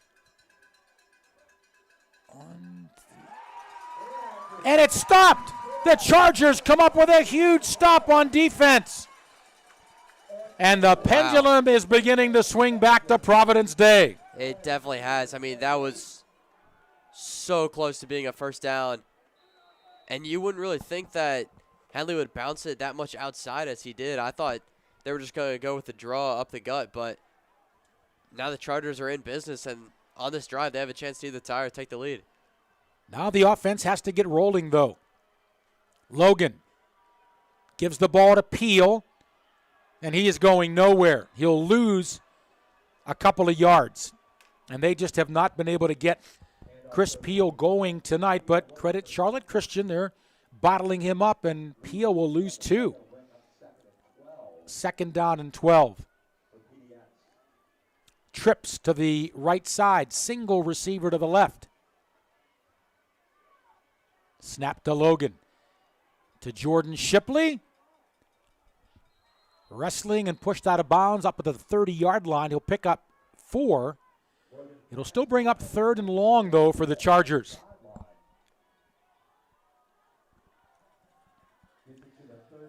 I beg your pardon. They're going to give Shipley forward progress out to the 32. Still 3rd and 7. Logan to throw over the middle. It's caught. 1st down yardage for Providence Day. He caught the ball short of the 1st down, but then Chatting Goodwin leaned forward, fought forward, and got the sticks. Yeah, great plays, back-to-back throws to Ship and Goodwin.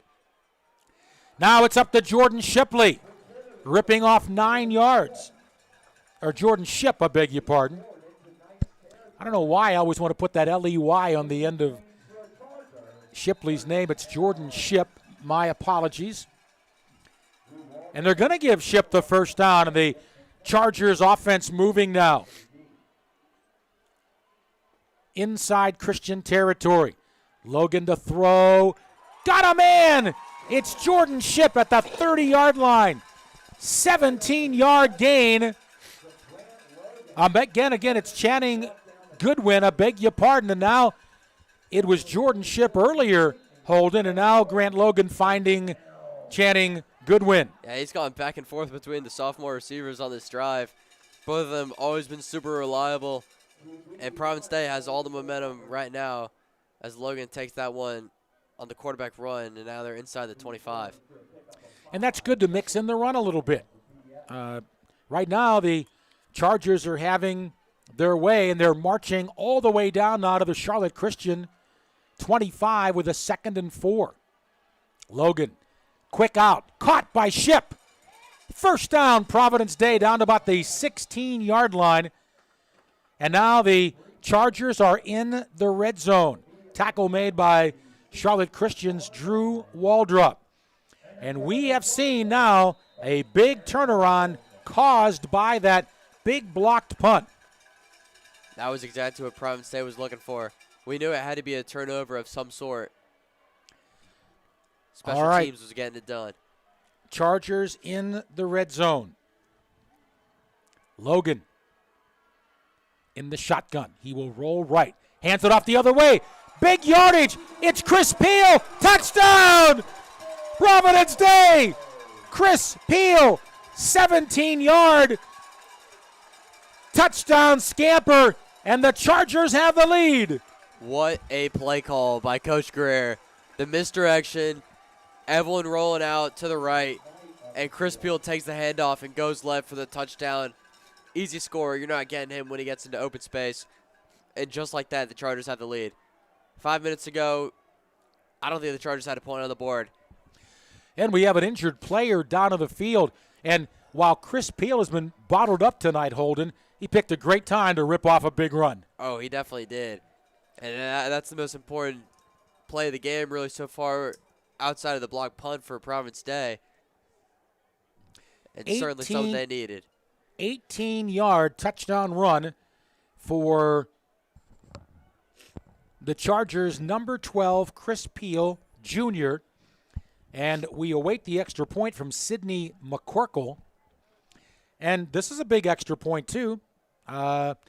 Need more than a field goal to tie up the ball game. We have an injured Knights player, I believe, down to the field, and we certainly hope that he's okay. Tim Donelli with a play-by-play, joined by our color analyst, Holden Manna. And Isa Mendoza also working here in the press box. And where'd Adam go? We haven't seen Adam tonight, Adam Lawrence. He said he was coming back, but we haven't seen him.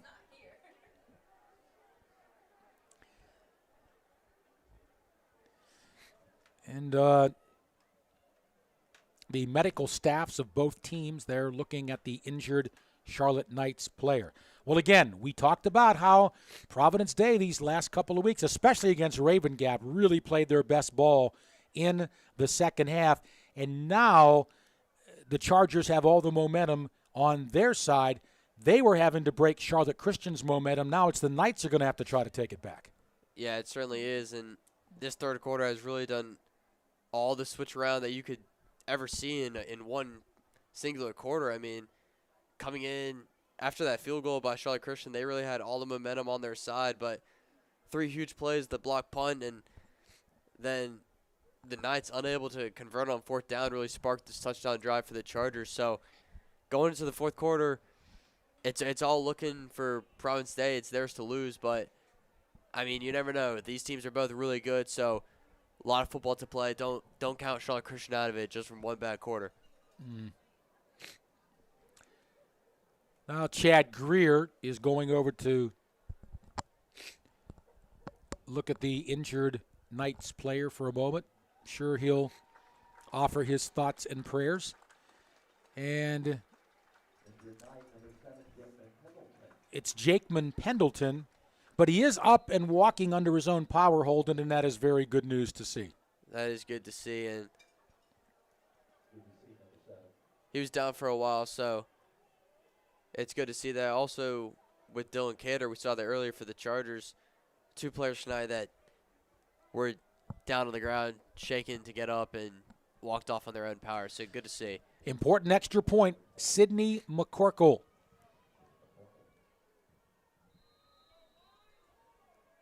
To give the Chargers a 4-point lead. Snap. Ball down. Kick is up. It's perfect. McCorkle hits both extra points. Providence Day has taken the lead 14-10. 8 seconds remaining in the third quarter. And Holden, we couldn't ask for a better fourth quarter than we're going to have coming up right now. Yeah, we knew that things would even out as we went along in the game. And, I mean, it was all Christian up until the last few big plays for Providence Day. But, I mean, now the momentum has shifted a little bit, and we've still got 12 minutes to play, just assuming that this game will end in regulation. But you never know. I mean, we're in for a treat. Want to thank all of the folks who are posting on our Providence Day Sports Network live feed tonight. Keith Urquhart, Kane Kent, Wendell, is it Welter? Have a little trouble seeing there. Caden Eastep, Doug Ely, T.T. Kayate, and Robert Thompson. Thanks all you guys for watching tonight. Appreciate your support. And again, Providence Day does everything so well. The live streams here. We have a great press box, tremendous equipment, and it's so important for the fans, the players' relatives, their friends to be able to watch these games. If you can't make it out to the stadium, you can watch it in the comfort of your home, on your cell phone, your tablet, your computer. Cast it up on the big screen TV. And, again, a great job by Providence Day here providing these wonderful means of technology to watch these games. McCorkle will kick it off.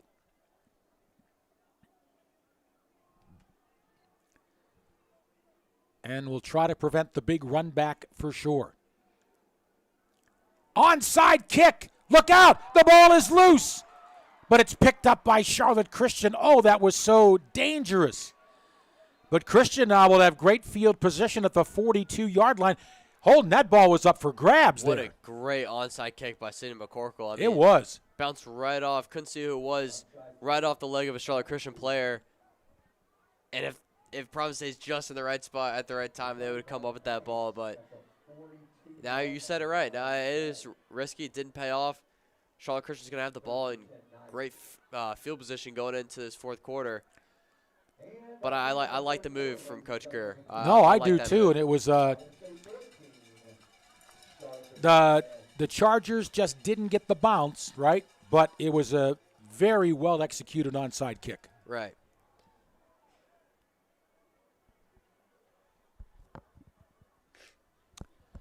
So we have a stoppage here. Did somebody call a timeout? The scoreboard is not reflecting that. The Knights took a timeout. Okay, quarter ended. All right, there we go. So the quarter has come to a close, and we start the fourth quarter with Charlotte Christian. Great field position at the Providence Day 42. The players will switch ends.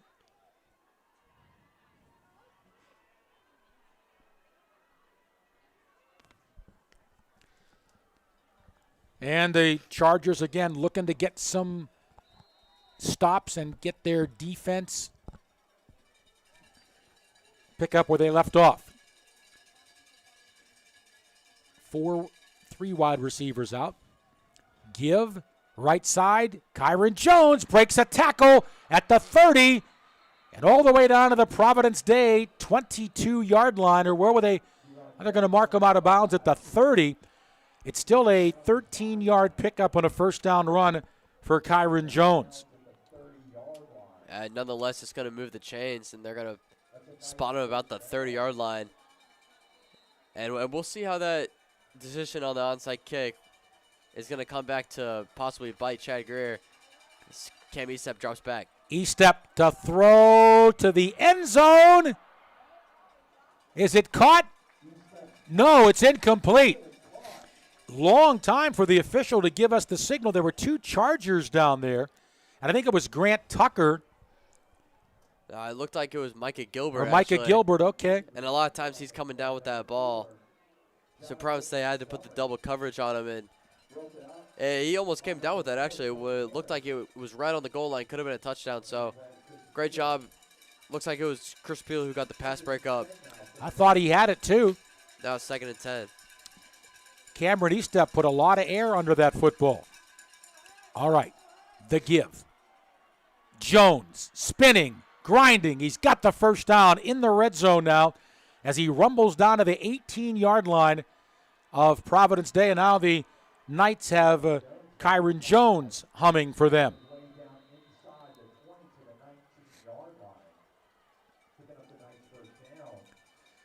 So the Knights with a couple of first downs.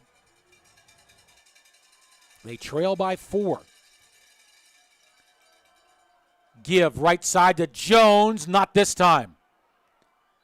Does break 1 tackle. Let's see where they'll spot the football. He broke a tackle at the 20. And I think he ended up wiggling his way down to the 15-yard line. And they're going to mark it at the 16 for a gain of 3. 15, gain of 4, 2nd and 6. Early moments of the fourth quarter with Providence Day claiming its first lead at the end of quarter number 3, 14-10. Estep will run the ball. He might have got back to the line of scrimmage. That's it. The Chargers read it very well. I did, and another important 3rd down coming up here now. It's going to be 3rd and short, but Knights got the ball inside the red zone. And as you said earlier, but that Sidney McCorkle PAT was important. They need a touchdown to take the lead. A field goal isn't going to do enough, not even tie the game. 3rd and 5. What a big play here for the Chargers defense and the Christian offense. Estep has the Knights up to the line of scrimmage. 2 receivers split right. 2 left, 1 right, 1 in the slot. Estep fans the ball up the middle, short of the first down. Kyron Jones. So what do you do if you're Coach Estep? You got a decision to make. I think they'll probably go for it here, but it is a tough call. He got 2, but it's still 4th and 3. It's not late in this game yet. You got more time. You'll probably get the ball back again. So I still think it looks like they're going for it, though. They will go for it here. At least they're indicating that. 4th and 3. Twin receivers to the left, one to the right. Can Providence Day get a big stop here? Snap. Rolling. Up the middle. Stopped. What a play by Providence Day. As Henley nailed on the pitch up the middle. What a stop by the Chargers. It's your guy, Keon Abdul-Rahim. He read it like a book. Unbelievable play on defense. That play would probably work for Christian all day in this first half with Ryan Henley. And Abdul-Rahim was able to get in there and make the stop. That's 2 huge stops on 4th down for this Charger defense. Very good call there, I thought, by Jason Estep, right? It was a great call. And but better defensive play by one of the Chargers' top defenders, number 5, Keon Abdul-Rahim, a junior. He'll be back. All right, the Chargers have it deep in their own territory, but they did stop Charlotte Christian. 1st and 10 at their own 13. Now we're going to get a 5-yard offside penalty against the Knights. Jumping off there for Charlotte Christian was Danny Stevens.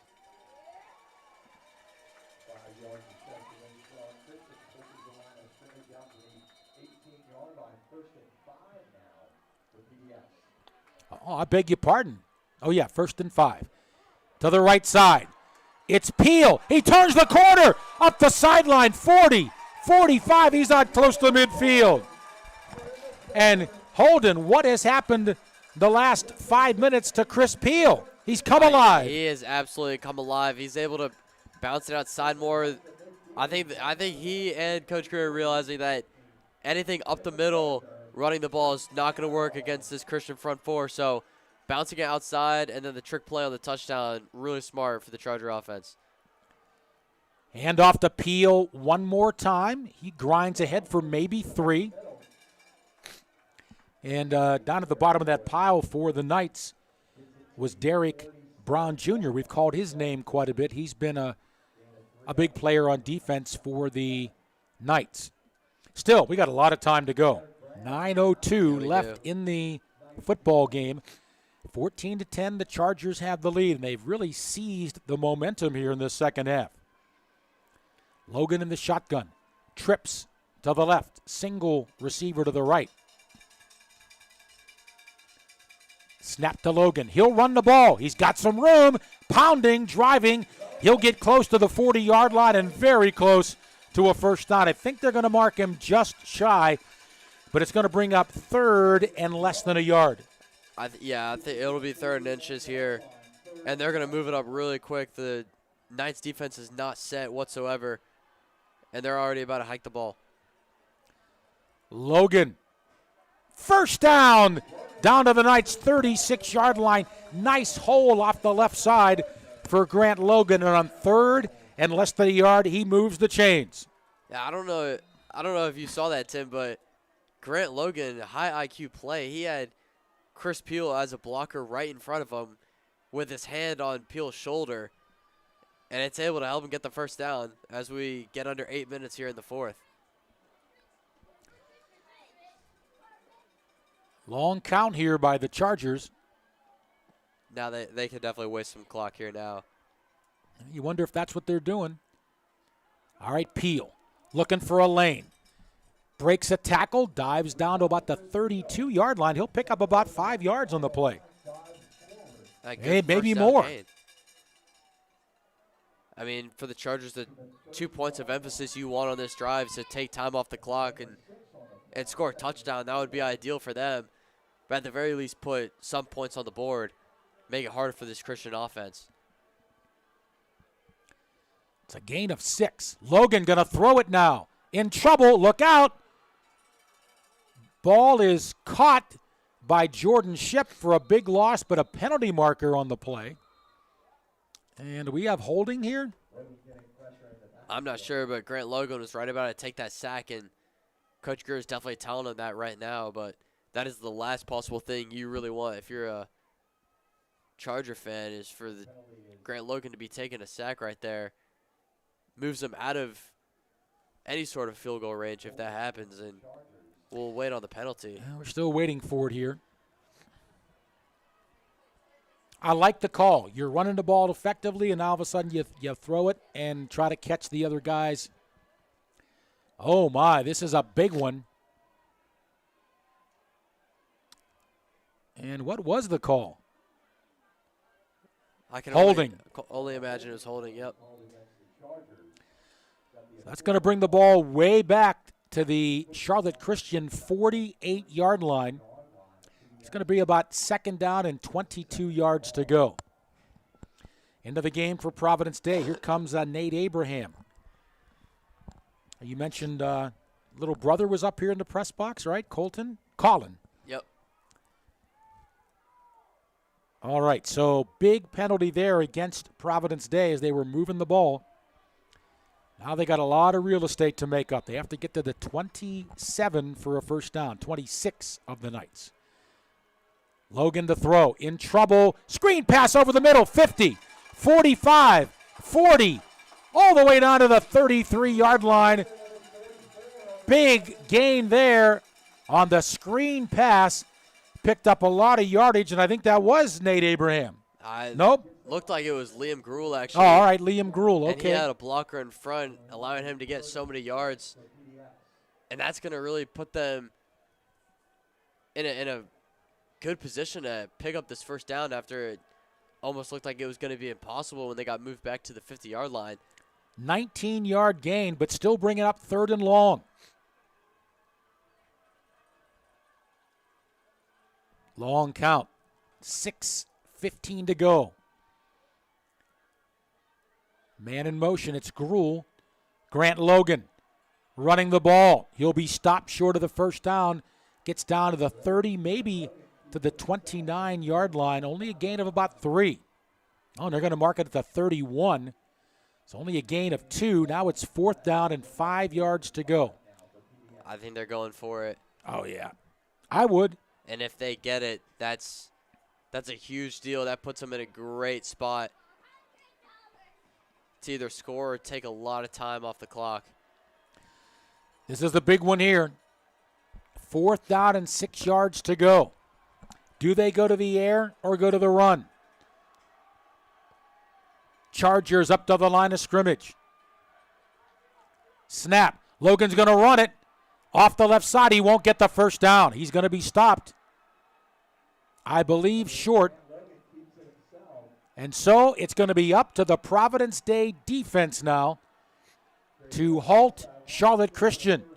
They come up a couple yards shy on the Grant Logan quarterback keeper. So now the door is open for Charlotte Christian. Yeah, it is. And honestly, I don't know. I'm not the biggest fan of that call with the Grant Logan keeper again. I mean, that's a great call if you want a guaranteed 2 or 3 yards, but on a 4th and 5, I mean, the defense is really expecting that play call, and it didn't work out there for the Chargers. Now the Knights have a chance with a little over 5 minutes remaining. They got to score a touchdown and take the lead. All right, E-step back to throw. Looking, he's in trouble. He'll scramble to the right side and get out of bounds for maybe 2-3 yards up at the 31-yard line. Holden, what I liked about that play for the Chargers, great coverage by the secondary. Yeah, E-step had a lot of time in the pocket, even when he scrambled out. And the Chargers defensive backs were able to lock up all the playmakers on the outside. A great job. Credit Cam E-step, though, for getting out of bounds to stop the clock.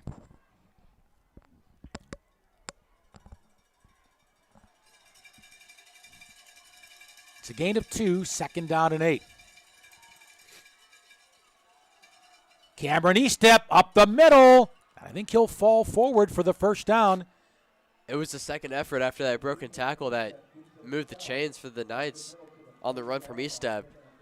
And, you know, while E-step has got some good running backs, Henley, Kyron Jones, he has shown he can run the football too. He definitely can. I mean, that whole first moving of the chains done by the legs of Cameron E-step, and I mean, if it comes to him and they need it, he can get it done. Keep in mind, the Knights do need a touchdown to take the lead. A field goal will not do it. E-step to throw. In trouble and sacked back at the 28-yard line. Huge sack there from Dalton Godwin. And for Providence Day, it couldn't have come at a better time. That's exactly the type of plays that Providence Day needs on defense on this drive. Not only does it take away a lot of that clock, but it just moves the Knights back, and now it's going to be second and way further to go for the Knights. Boy, Dalton Godwin, a senior, made a huge play there. 2nd and 20. E-Step again will throw over the middle. It's caught. First down. Cade Nicholson. And they pick up about 30. How did Nicholson get so wide open down there? I don't know. I mean, if you're the Chargers, I think you got to move it back a little bit. It's 20 to gain, and Nicholson got wide open, broke the tackle initially, gains 30. It's a huge play. E-Step, right side, pass is caught and out of bounds at the 21-yard line. And Charlotte Christian has moved from deep in their own territory. They're all the way down to the Providence Day 21. Even with the sack, they make up the coverage on 2 big pass plays. Wow, both are going to Nicholson, who I don't believe had a reception up until this drive. And what a great time to emerge himself into the game. 2 huge receptions. Handoff Jones. Not much happening there. Maybe a couple. Inside the red zone, though, to the 18-yard line. And the Knights are on the move, but keep in mind, it's very difficult when you get down this deep to punch it in. Under 3 minutes to go. The Knights really have a lot more freedom to do whatever they want with the clock, but they got to keep in mind that they got to get in the end zone. They gave Jones 4, and they'll hand it off to Jones. And he's got a first down, I believe, outside the Providence Day 10 to about the 11.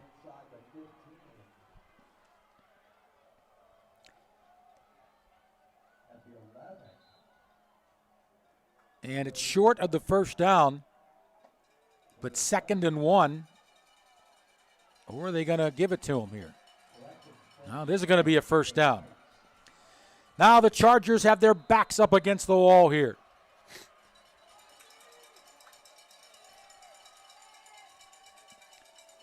E-Step up the middle to about this 7-yard line.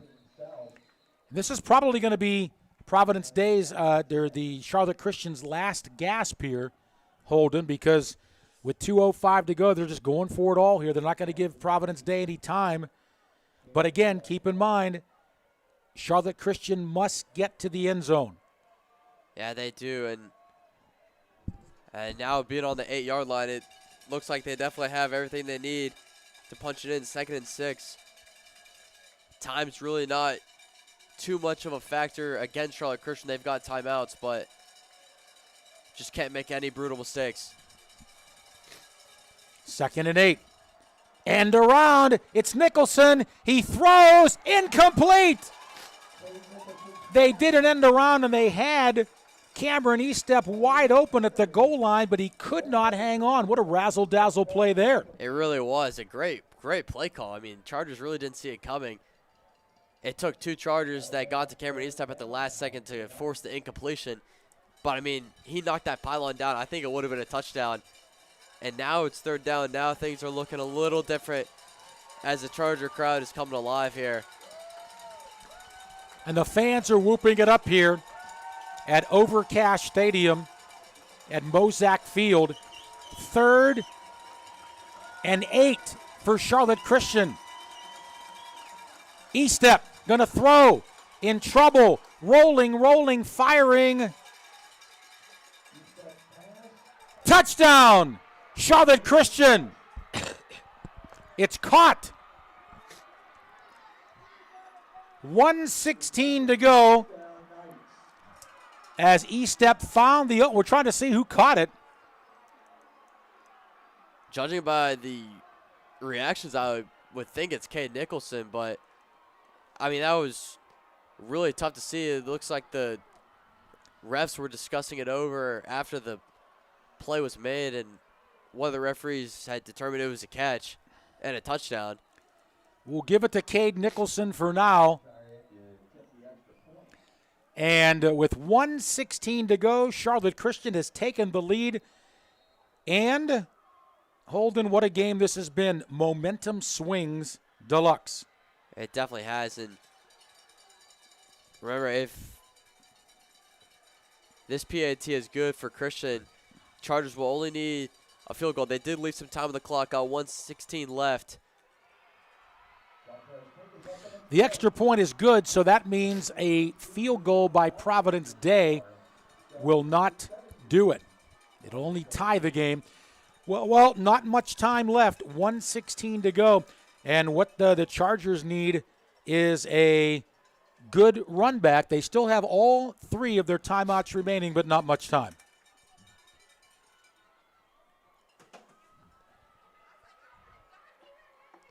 Regardless, that was a great drive by Charlotte Christian. I mean, Cam Eastep beginning the drive on the ground, using his feet to pick up first downs, and then capping it off with a touchdown pass to Cade Nicholson, who was definitely his favorite target on that drive. Gives Christian the lead by 3, and now it's all up to Grant Logan and the Charger offense to determine the outcome of this game. And again, not a lot of time. But this Chargers offense has been good. Let's see what they'll do. They're going to kick it up back, 25. Going to roll to the right side. There is some room at the 40 and all the way out to the 43-yard line.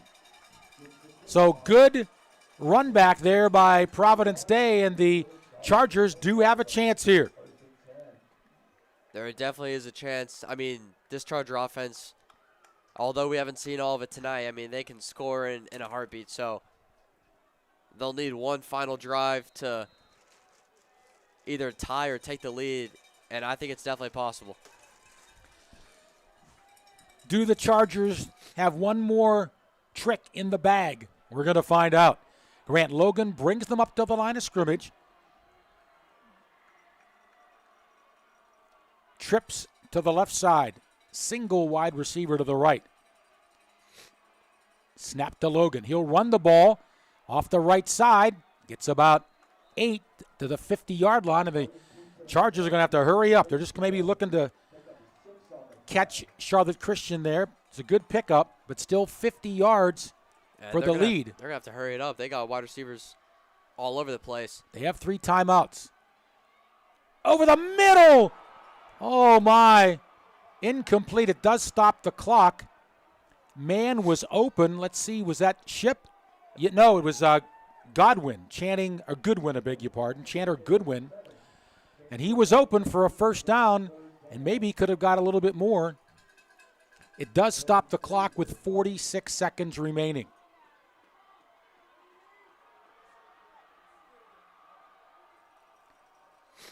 Snap to Logan to throw.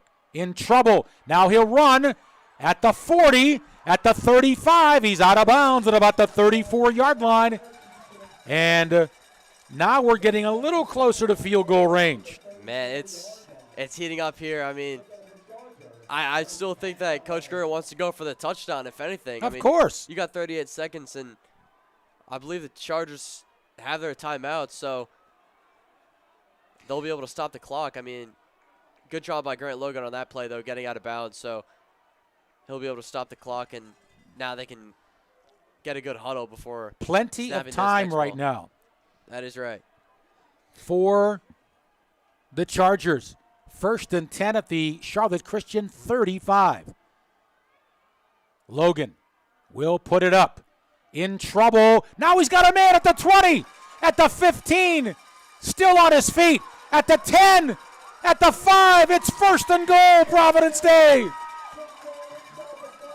Channing Goodwin just absolutely made up for that drop pass earlier on this drive. I mean, the ability to break all those tackles is just phenomenal. You don't really see that out of wide receivers, especially a sophomore one. Gets the Chargers down to the 5-yard line. Sorry. 26 seconds remaining. First and goal for Providence Day at the Christian 5-yard line. And I want to bring out a very important point here, Holden. How about Chad Greer keeping those 3 timeouts in his pocket? How valuable are those right now? Very valuable, because now you have the freedom to run or pass the ball. I mean, we know with Grant Logan, that's almost a guaranteed few yards, because I'm sure the defense is going to assume that's coming on one of these next plays. But, I mean, now in case they don't get it and the ball doesn't reach the end zone, they have the opportunity to call a timeout and stop the clock. So, huge decision there for Chad Greer to keep all those timeouts. And what a finish here tonight in the NCISAA 4A semifinal. Tim, I don't know if you remember, but I told you a while ago, I said it's going to come down to whoever has the ball last. Yep. Providence State's got it right now, and they're looking to score. And ball security is very important here. Logan has them up to the line of scrimmage. First and goal at the Christian 5. Men are in motion.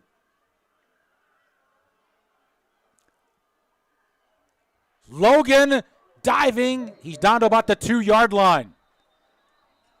I told you that play was coming. Oh, yeah. And Timeout quickly by Providence Day. They're going to mark the football. Let's see where it is exactly. It's a 3-yard line. There's only a gain of 2 there. I think they might go right back to it. They've got, is it now 1 timeout or 2 timeouts remaining? I'm just not sure, one. But just one. So if that's a big factor, you may have to.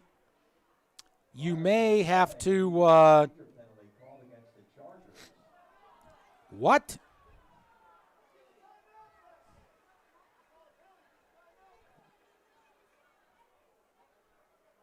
We've got a penalty against the Chargers. What no was idea that? What this is for.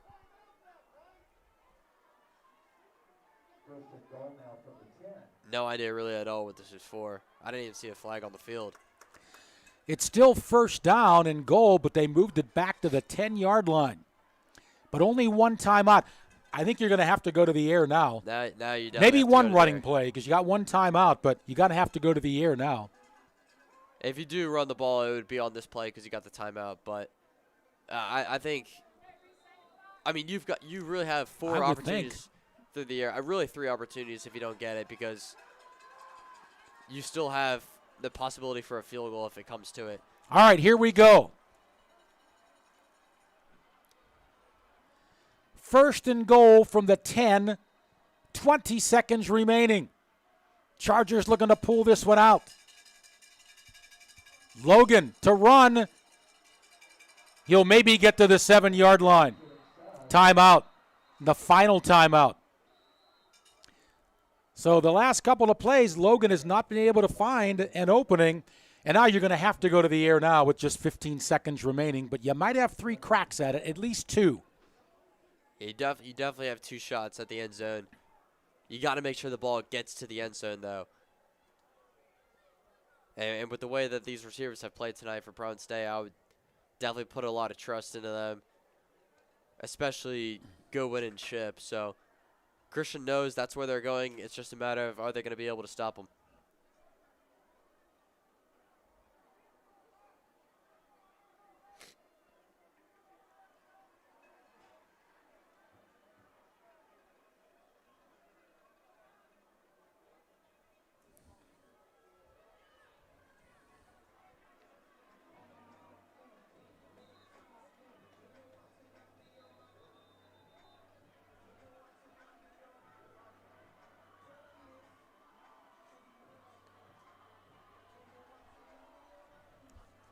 So we have second and goal at about the 7-yard line.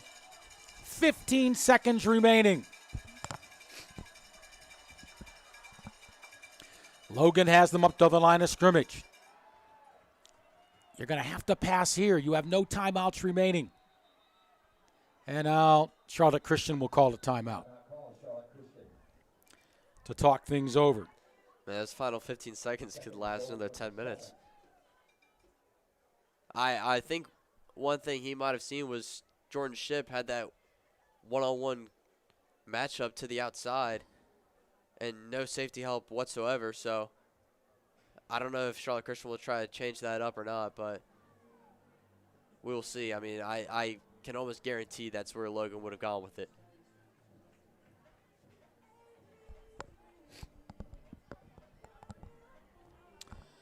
So, a lot of timeouts here. Charlotte Christian still has, well, they haven't taken theirs off the clock yet. I think they did have 3. So now they have 2 remaining. Wow, what a finish here tonight. I'm Tim Donelli with the play-by-play, joined by Holden Manna. And here come the Chargers offense. They're going to have 2, maybe 3 plays to try to get in. Let's see what they do here. Have to go to the air. Out of the timeout, 2nd and goal for the Chargers. Snap to Logan. Looking to the end zone. Up in the air. Touchdown! Providence Day has gone ahead. An 8-yard touchdown catch in the right corner of the end zone.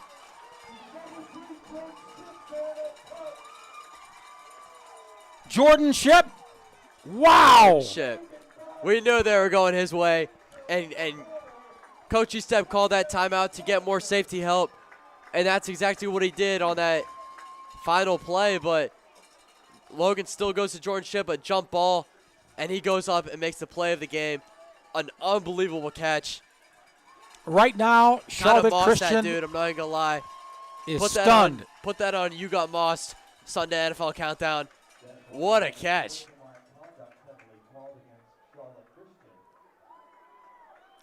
Oh, there was a penalty against Charlotte Christian.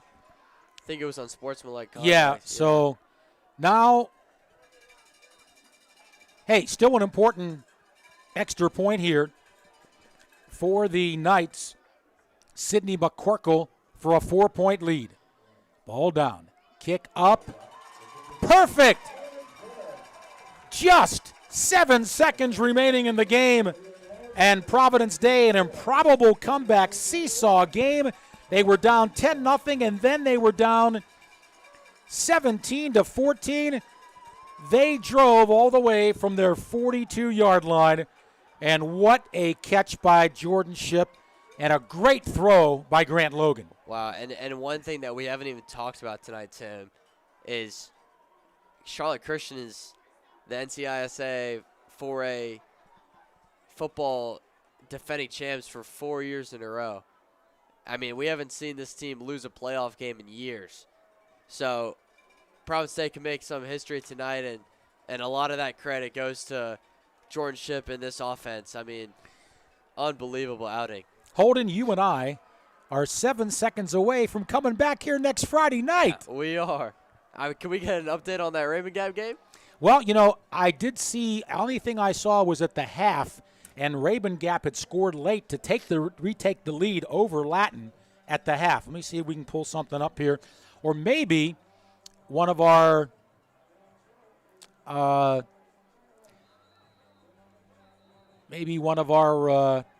chatters can give us an update too. See if we can. Oh my goodness.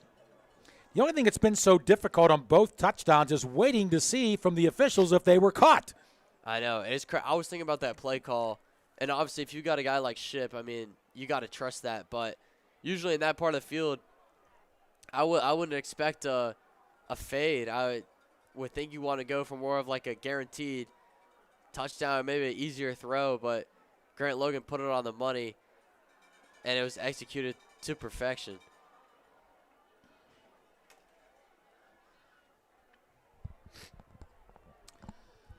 All right, still looking for this score here, but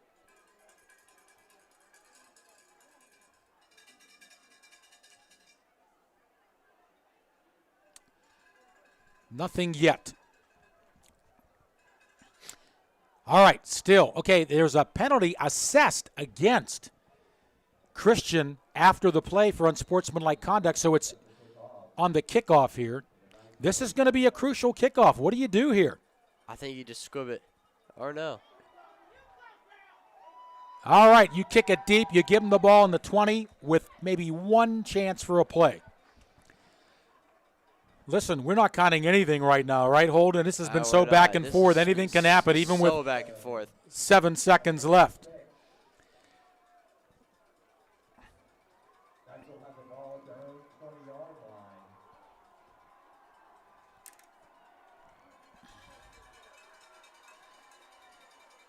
All right, Rabun Gap is ahead 31-16. Thank you, Brenda and Chris. We appreciate that. Also, Doug. And so, if Providence Day hangs on, and Rabun Gap does. All right, 7 seconds to go. E-step. Fires incomplete with 1 second remaining. The ball was dropped, and so just 1 second left.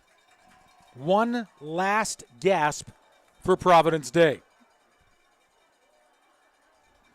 I mean, you can see right now both student sections are down on the field level.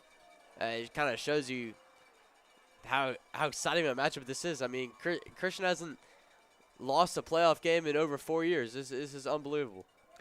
All right, last gasp. E-step. In trouble. Down he goes. There's the ball game.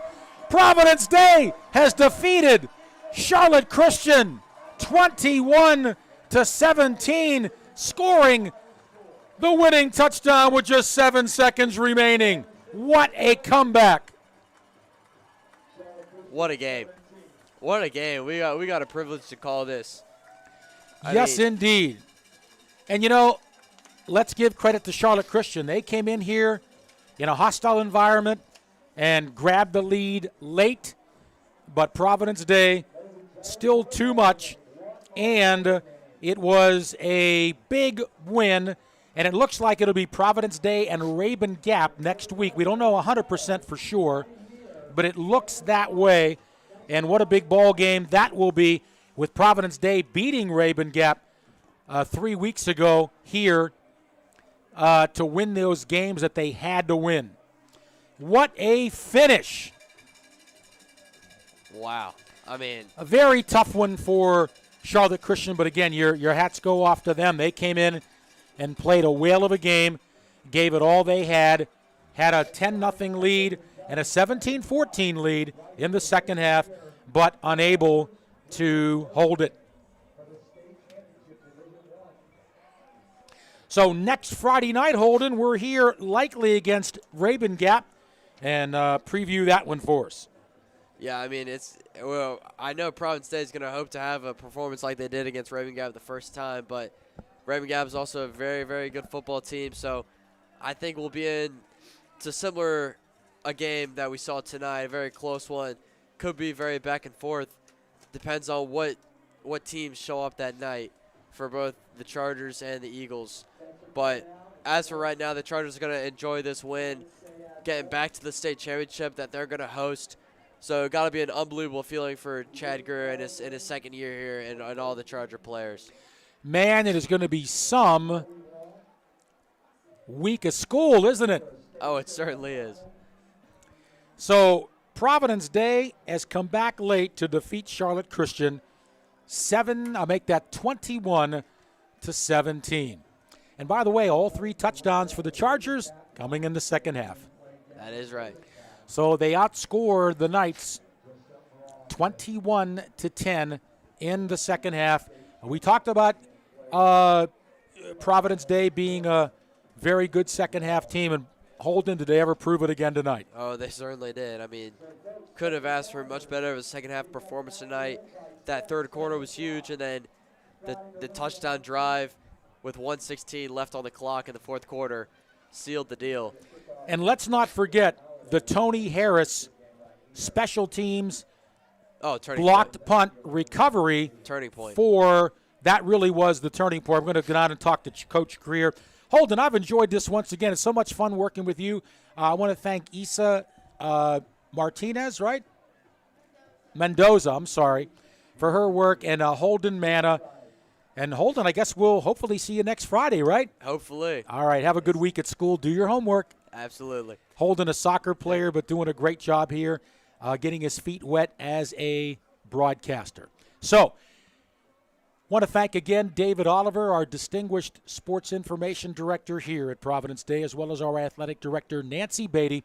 And for all of us here at Providence Day, for Holden Manna, this is Tim Donelli. Thanks so much for watching, and we'll see you next Friday night on our live stream.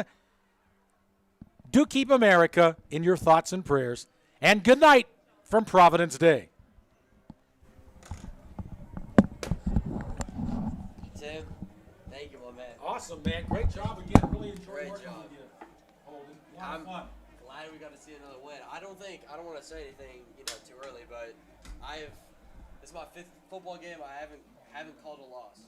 So hopefully we can continue that. Let's hope next so, week. too. Yeah. I mean, it's getting me a little scared near the end there, but Well, I tell you, yeah, when they scored it, we didn't have much time left, but yeah. What a game. All right, Tim. and that's a real tough one for Charlotte Christian. But it's the way it goes, right? It Thanks, is. Holden. Thank you. And I'll see you And next Issa, Friday. thank you very much. Oh, by the way, we got to do an unsolved mystery. Robert Stack. Yeah. Ladies and gentlemen, Adam Lawrence was last seen I in the don't know Providence where he Day was press box, and he has not been heard from since.